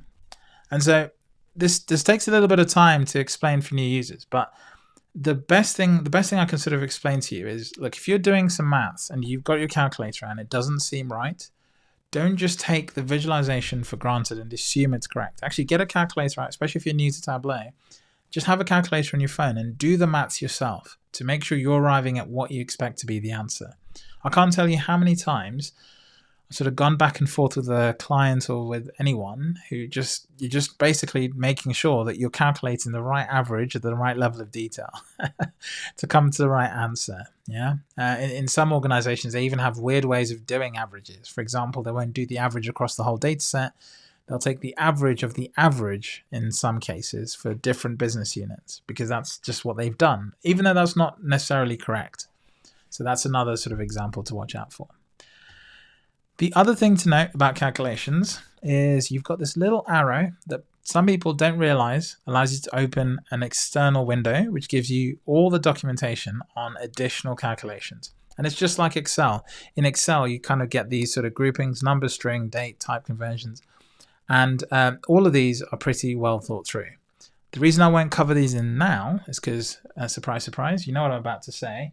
I have a whole playlist on this. So if we go to YouTube and go to just my channel, not my live stream, and go to playlists, in my playlist, you'll find I have playlists covering so many different topics, okay? And one of those is a functions playlist. So if I just go across to, got so many different playlists, it's actually crazy. So let's go to, where is the one on functions? Oh, not this one. This is the live stream itself. Where is the one on functions? Why am I not seeing this? It's fairly recent. So let's go ahead and, I've done one on basic chart types. Where is the one on functions? Okay, let's go ahead and look for it somewhere else. So let's go to, bear with me 1 second. Oh, it's because I'm not in the right, I need to go to the right profile. Let's start there first. Then I'll go to YouTube Studio and then I'll figure out where it is. So then we go to content, playlists. Where's my playlists? Oh God, there's too much stuff in here. Why can't I find this? Oh, there it is. So YouTube keeps changing the interface. Right, there we go. Tableau functions. So if I go to that specific list, there we go. And there's a playlist. So I have 23 videos covering all the functions in groups and individually as well. So you can see some of these are 30 minutes long just on that function or just on that group. So if you added all these up, it's easily longer than even this crash course. So go ahead and check out all these functions. You can kind of get a sense for the crucial ones to watch because you can see by the view counts that those are the ones that most people are watching. So if you're not sure what to do, just go. I think if you do it in from top to bottom, it's got the most recent ones at the top. And then if you go down, you can see these are the ones that don't matter so much because they don't get used that much. But the ones that get used the most, people search for the most, are these ones at the top. So learn those, get comfortable with them, and then you're pretty much good to go. Okay? Good. Right. The very final thing we need to do is put our dashboard somewhere for people to see. Now, if you're using Tableau Creator, as we covered right at the beginning, what you have access to is Tableau Cloud or Tableau Server to publish up this workbook. So to do that, if you just go to the top and select Server and sign in, you should get an option to sign in at some point. Maybe today it's not playing ball. So maybe what I'm going to do is I'm going to force it to kind of hurry up a little bit by selecting Publish Workbook. There we go. And I don't actually want to log into my work server. I want to log into Tableau Cloud because that's the server that I'm going to be using today.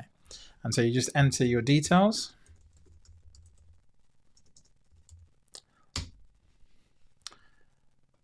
Select Remember Me, sign in, and it's going to my site, which is called Tableau Tim.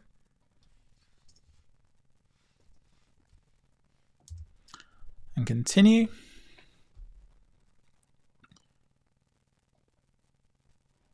This is really fast today, isn't it? There might be some maintenance going on. Thierry. Here we go.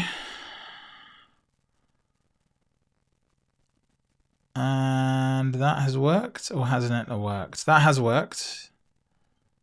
We can see the spinners coming up. There you go. And you've got default. I've got the name live stream, which is what I'm going to use.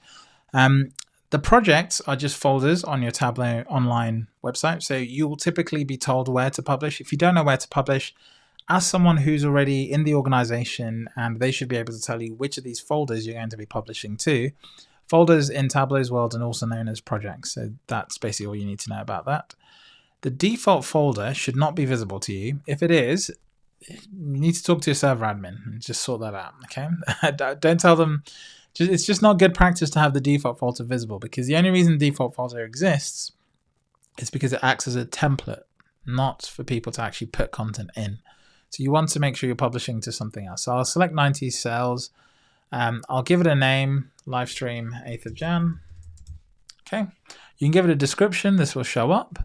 And if you don't want to publish everything, maybe you only want to publish the dashboard. You can see here that I can hover over and I see all the different charts that I have access to, and all of them are ticked. If I go down here and I select only dashboards, you'll see that it deselects pretty much every single one and only ticks the dashboard, which is right at the bottom here. Okay. Now, when you publish up, it takes everything in the workbook with it. So even though the dashboard is the only thing that shows, when you go to edit it or when you download it and then edit it, everything is still going to be there. So it's not that you're deleting these. You're just hiding this from being visible on the server, but they're still there. They're just not visible to anyone other than the author. So my first dashboard, that's all done. You can play around with permissions. Again, I've got a video on that. Data sources, I've got a separate video on that. So I'm not going to go too much in depth on those.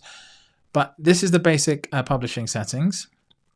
In the latest versions of Tableau, there is something called the Workbook Optimizer, which tells you how to improve performance on your dashboard. And if you go to that and you expand it, you'll see that it tells you a little bit about what you could do to improve your data source. If you're a new user to Tableau, don't worry about these right from the get-go because they might do things that you don't really want to do, but it's a great way to start learning about what the implications are for each of these. And Tableau has a nice link on the end of each one of these that tells you why that specific action is actually a good thing to go and do. So if you click on learn more, it takes you off to an instruction.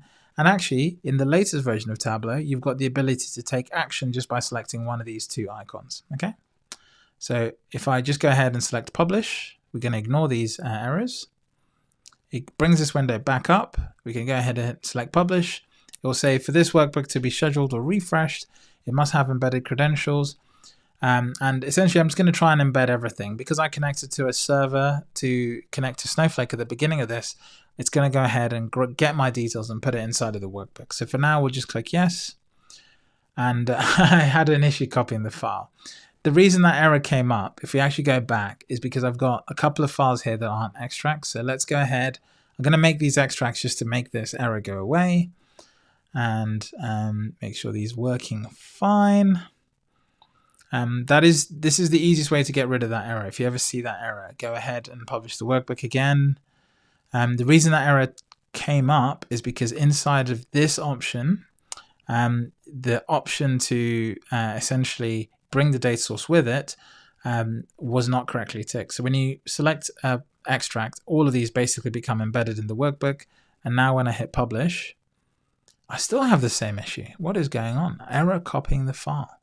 An error occurred when publishing the workbook, error F7152. It's so bizarre. Let's try saving this. I can't think what it's struggling to copy.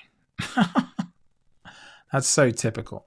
I guess it's important to have a bit of troubleshooting in a crash course. Let's try and figure out what's going on here. So I'm connected absolutely fine.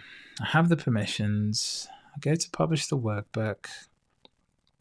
What I'll do is I'll maybe put it in this folder, default folder for now. No, I'll put it in 22.4. Let's go ahead and do that. Everything is basically as you'd expect. Let's go ahead and publish. Same problem. So I'm thinking this is probably a permissions issue. It might be that as a user, I'm not actually able to go and see this server. So let me go and find out. Let's go to this. Bring another browser window.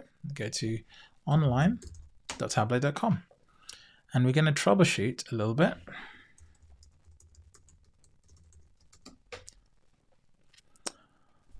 This is correct. Must have done a typo. So my hunch is that I do not have access to one of the folders, but I actually do. Everything is visible. If I want to check the permissions, I'm not the owner, which might be the issue. Let's see if I go to default. This should still work. I can still go in, open everything, and even browse the visualizations. So the only thing I can think of is I'm hitting a permissions issue, and it's not allowing me to go up and essentially put the thing where I want to put it. And the reason I know I'm hitting a permissions issue is because this particular user is just a normal user. They don't have sort of high-level access. So what I'm going to do is I'm going to log out, and I'm going to log back in as another user to check the permissions that I have. In most cases, you would probably go and maybe get help from an admin or someone. So let me just go, as we go to my password manager. It's a really good bit of troubleshooting because this does happen sometimes, and you end up kind of like going back and forth. But my hunch is it's a permissions issue, so I want to rule that out. And if I'm able to rule that out, we can go ahead and fix this. So we'll go back into Tableau Tim, using my other email, sign in. I have two-factor on this one. No, fine, thank you, gosh. So on the left-hand side, you can see here that I have a lot more settings. One of the things I can do is I can go to users, and I can make this specific user, change their role, and we make them a site administrator creator. What this will do is it will make them sort of the same access as I have on here, But the other thing I'll do is I'll go to this 22.4 demo folder, and we'll just go to the permissions. And you see all users can publish, can see this folder.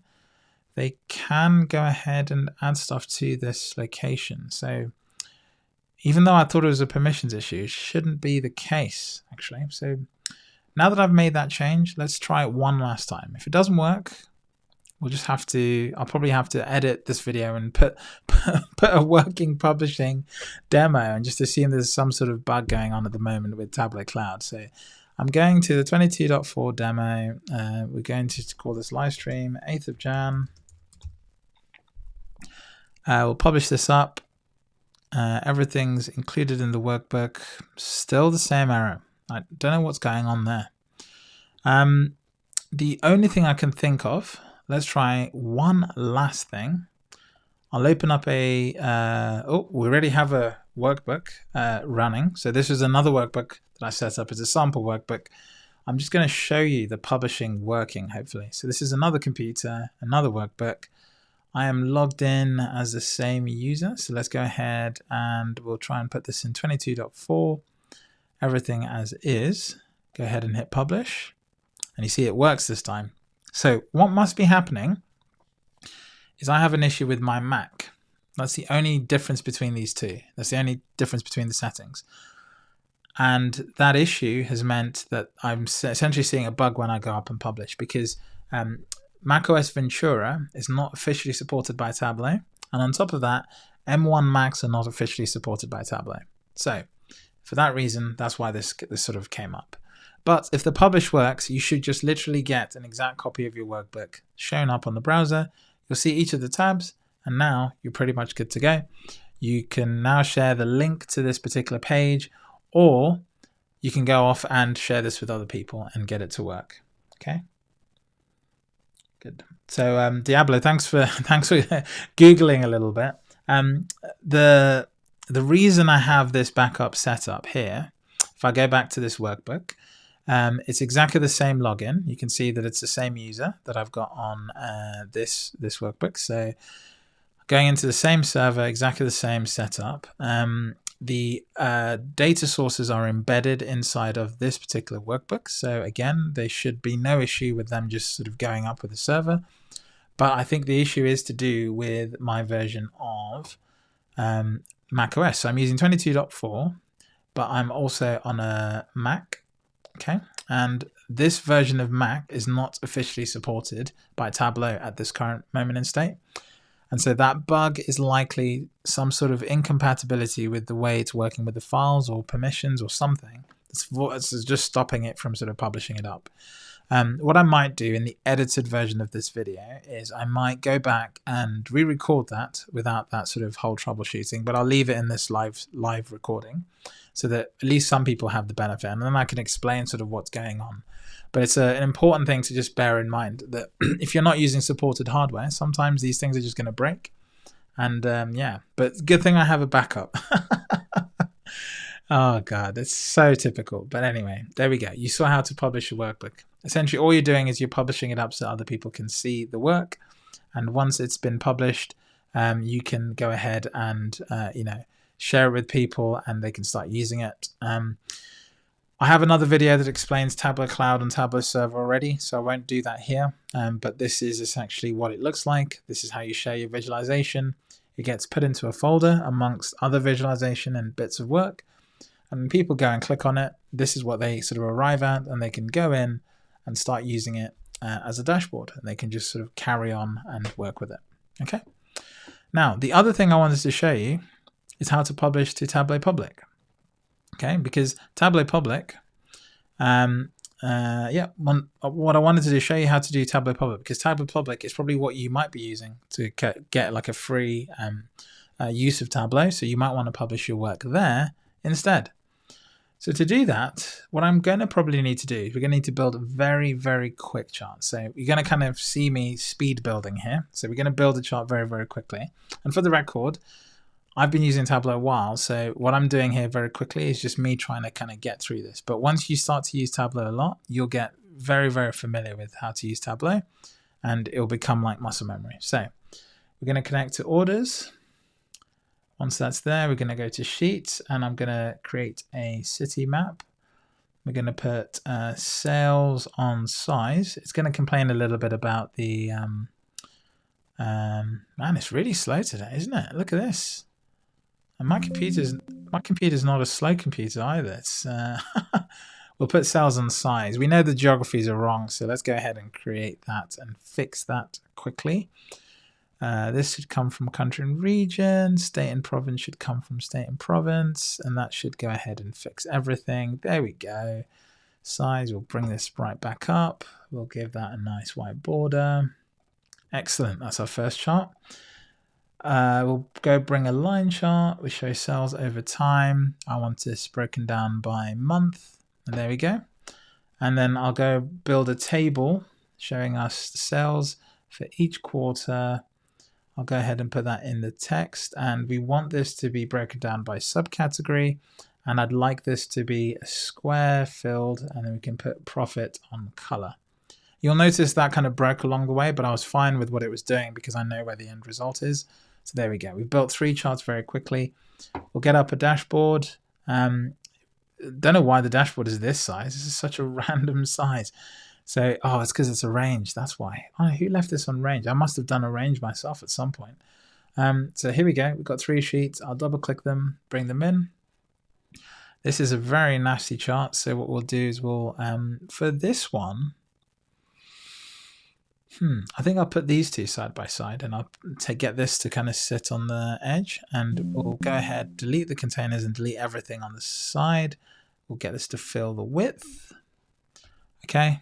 And I'll maybe push this up and get it to fill the entire view. Let's see, can it do that? Yeah, there we go. So now we've got that. We can set these to be interactive.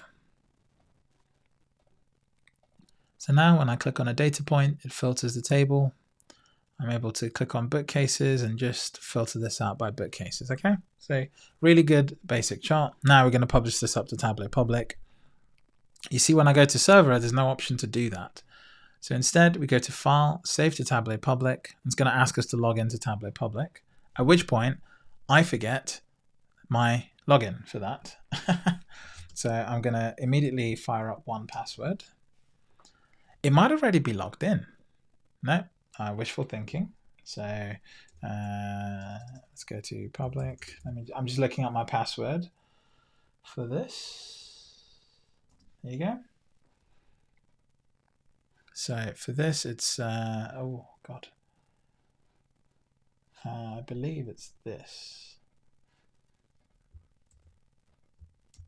Oh no, because I'm gonna actually have to type this because I'm remoted in. The paste function doesn't work.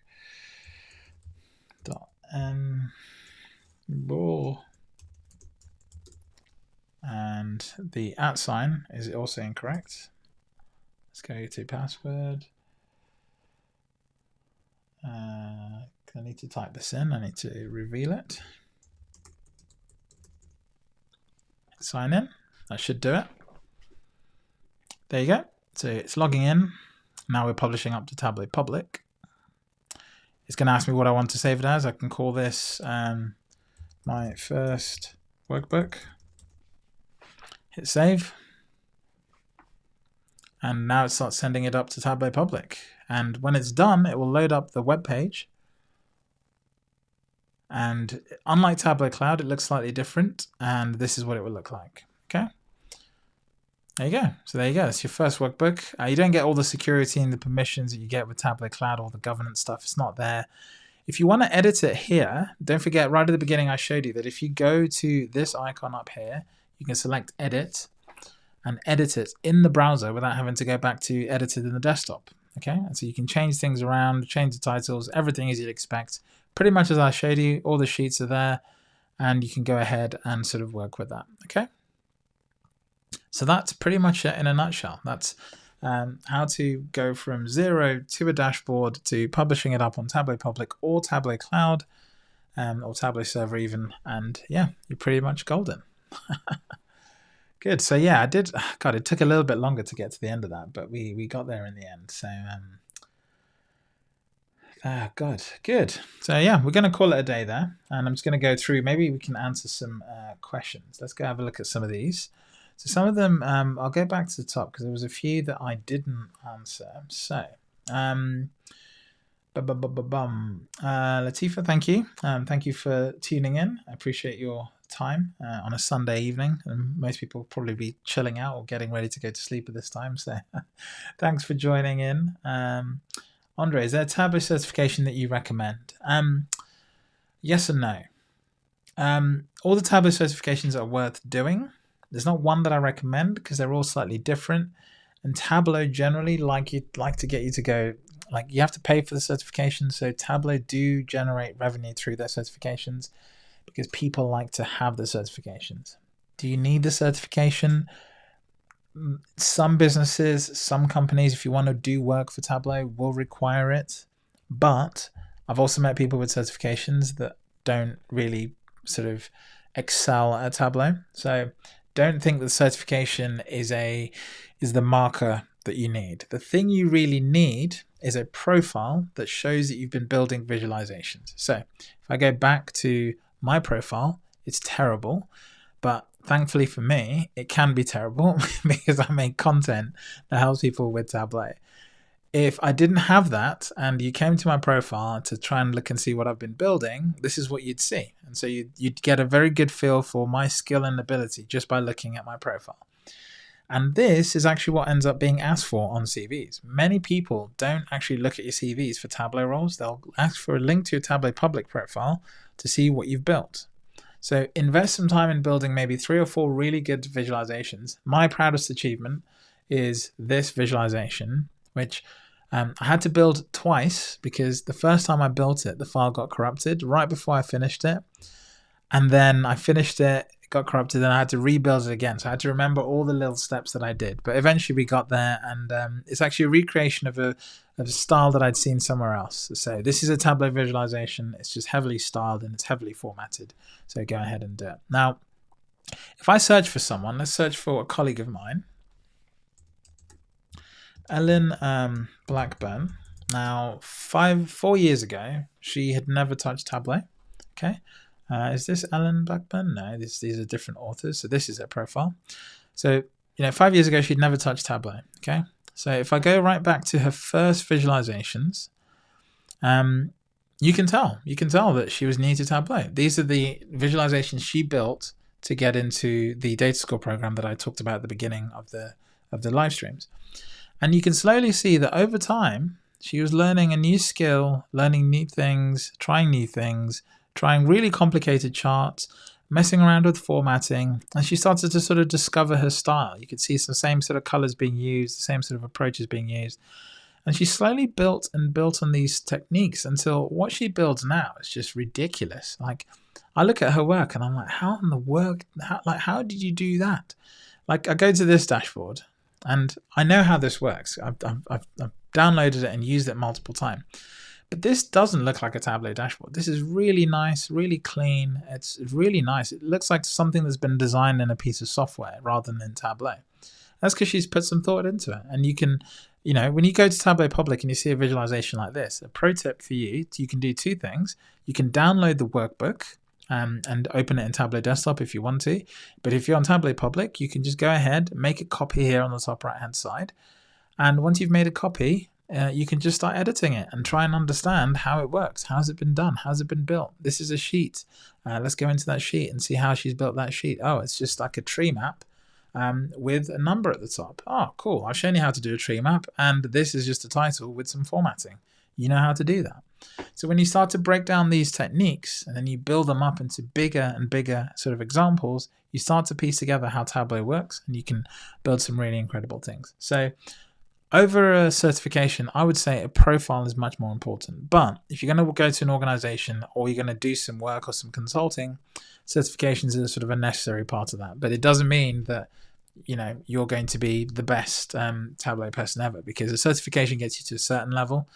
The pro users go way beyond the certification standard. Okay, and the only way you do that is by learning how to build stuff. So hopefully that answers your question. I just realized, oh God, Oh no. I didn't share my screen. Oh god. That is so bad. I just explained all of that and I didn't share my screen. So let me explain very briefly what I was explaining. This is the problem when you don't have the chart and the chat on the window. Thank you, Elaine, for letting me know.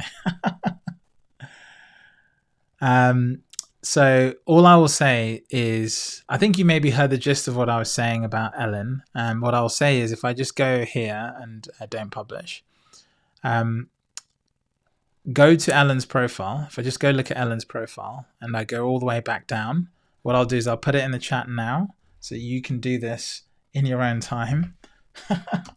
I can't bring myself to go over it again. But there's a profile. Go to her profile and go all the way down to see what she was building very, very first time she started working with Tableau. So I'll do that quickly now. It's just right here. Here you go. And you can just slowly scroll up and you can kind of see the evolution of what she was learning as she started working with Tableau. And the further up you get, the more you realize, okay, she's picking up a style, she's picking up a technique, and boom. You can start to see that she's now building things that you wouldn't think are done in Tableau. They're really beautiful, they're really well designed, and yeah, you can learn a thing or two about them. And the thing I was talking about is if you go to any one of them, you can download them. You just go to the bottom right hand side, select the download button and select Tableau workbook, just this option here. That gives you the workbook. You can, I don't think you can open that in public easily, but if you download from Tableau Public, I'm sure you can open it in Tableau Public. The other thing you can do is you can go up here to make a copy. So if you go ahead and select that, it drops you into the editing window. And yeah, you can go ahead and learn how it's made. So if you want to see how she's made this particular chart on the left-hand side, let's see this one here. You can just click on it, go in, and you can see that it's just a bar chart with one line and a number at the top. It's as simple as that. And she's pieced together 4 of these as separate charts to make one chart. This one on the right hand side is one chart with reference lines and a trend line on the chart as well, so you can see how that's made. She's put text here on the left hand side, and you can kind of see how she's done everything here. There's a lot of filters. It kind of looks more complex than some of what I've showed you, but it's just building on the same set of skills. Okay, so that's really good to know. So that's basically what I was trying to sort of get you to sort of understand. Yeah. Okay, let's see what other questions we've got here. I wish this software I was using automatically sensed if you're trying to share a screen and just switch the windows.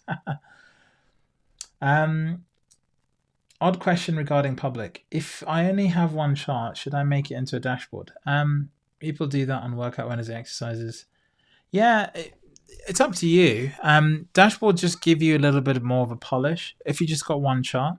You can publish up one chart on its own, but the reason why people might do it as a dashboard is that it kind of just gives it like a slightly different setup. Rather than showing the user everything on the sheet, like the legend and everything, with a dashboard you get a little bit more control. You can give it a title and sort of format it. So I see why people do that, but it's not necessary. You can format a single sheet on its own and just get it to work. But a dashboard just gets you into the practice of doing it correctly. Okay. What else? Oh, people from Algeria. Amazing. Got people from all over the world. Then everyone was warning me about my screen. Apologies. Will I make an advanced Tableau series in the near future? Yes, in the near future. My plan is to, I've done this one. What I'll do is I'll edit the 2 sessions together into one video. We'll put it out there. I'll add some additional like graphics and links on screen and just put some timestamps and everything so it's easy to reference. Then maybe in 2 or 3 weeks I'll do the same thing, but I'll do a crash course for Tableau Prep, which is the other data prep tool. We'll do exactly the same thing. We'll do a live stream. I'll do that in one go. Then once we've done Tableau Prep, January is kind of, I think, when people pick up new skills. Then yeah, as we go throughout the year, I'll probably do other sort of topics. The nice thing about these is they stitch together the skills in like one journey. The difficult thing about doing an intermediate session is what is considered intermediate, and also the list of things you need to cover suddenly start to get a little bit larger. So what I've been thinking of doing instead is, instead of doing like an intermediate live stream, instead what I'll do is I'll do like a 2 or 3 hour solution build live stream. So I'll say, here's a problem from a client or from a fictitious client. They've asked us to build a dashboard that shows them these 4 specific things. And so what we'll do on the live stream is we'll get the requirements, we'll get the data, we'll look at the data in Tableau Prep, we'll do a little bit of cleaning, we'll build out the whole thing, and that will be like a 3-hour thing. So we'll build out the data if we need to, do the calculations, build out the dashboard, format it, and do the end result. If I do 5 or 6 of those, then you'll really pick up the intermediate skills, but you'll do it in context of actually doing something. Because if I just teach you the skill on its own, it's hard to know when to use it. So I think that's maybe a better approach to sort of using that. Okay. So yeah, let me know what you think about that. So yeah. Yeah, Diablo, yeah, Ellen's work is amazing. And yes, you do build off the basics and then probably spend a lot of time tweaking the design. Absolutely, you've got it in a nutshell. And that's pretty much how it works. Okay, I've really enjoyed this, guys. Thank you so much for tuning in. It's been an absolute pleasure. Sorry I had to split it up into 2 sessions, but it probably worked out for the better, because if I'd streamed for as long as I've streamed now, I would have been going until like 11 o'clock or midnight. And I know professional streamers spend like 8 hours streaming, but I'm not used to it. I'm also losing my voice. So God, it'd be crazy. It'd be crazy. So yeah. There is a bit of a like 20-minute lag, 20-second lag between what I say and what you hear. So I'm going to say farewell, but I'm going to stick around in case you have any closing questions. Put them in the chat. We'll try and sort of close everything off.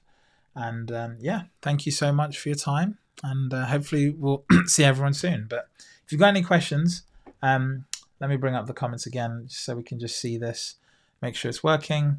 We're going to call it a day there. But if you've got any questions, now's the time to get going. Diablo, you have it now, so even though it's late, don't worry. We're going to get you there in the end. A month ago was December. No one was learning anything in December, so you're totally fine. Good. Okay. Excellent. So I'm going to take it that there are no more questions, and we're going to leave it at that. So yeah, thank you so much. I'm going to just wait and see if there are any more questions. No, I don't think so. Cool. All right. Thanks, guys. I'll catch you in the next one. Oh, do I have videos on data prep? Oh, boy, do I have videos on data prep. Absolutely. I'm glad you asked. Let me show you. This is sort of one of the things I hate about YouTube, because people ask me about content I already have, and it's clear that YouTube's just not good at suggesting the content. So when it comes to data prep, I haven't done as many videos covering data prep, but I've done the next best thing in my opinion, which is I've done another playlist. Again, it's just my playlist. Everything is in here. If I go across to, here we go. No, that's not it. There is a playlist somewhere here. Let's go to this. Let's click on it and see. Where is it? There's a playlist that covers everything. Basically, it's a Tableau Prep playlist, and it just covers everything. I don't know what is wrong with courses today. Let me find this ripping playlist. What's going on here? Created playlist. Oh, here we go. These are all the playlists. Okay, finally. Right. And what I'm going to do is just search prep.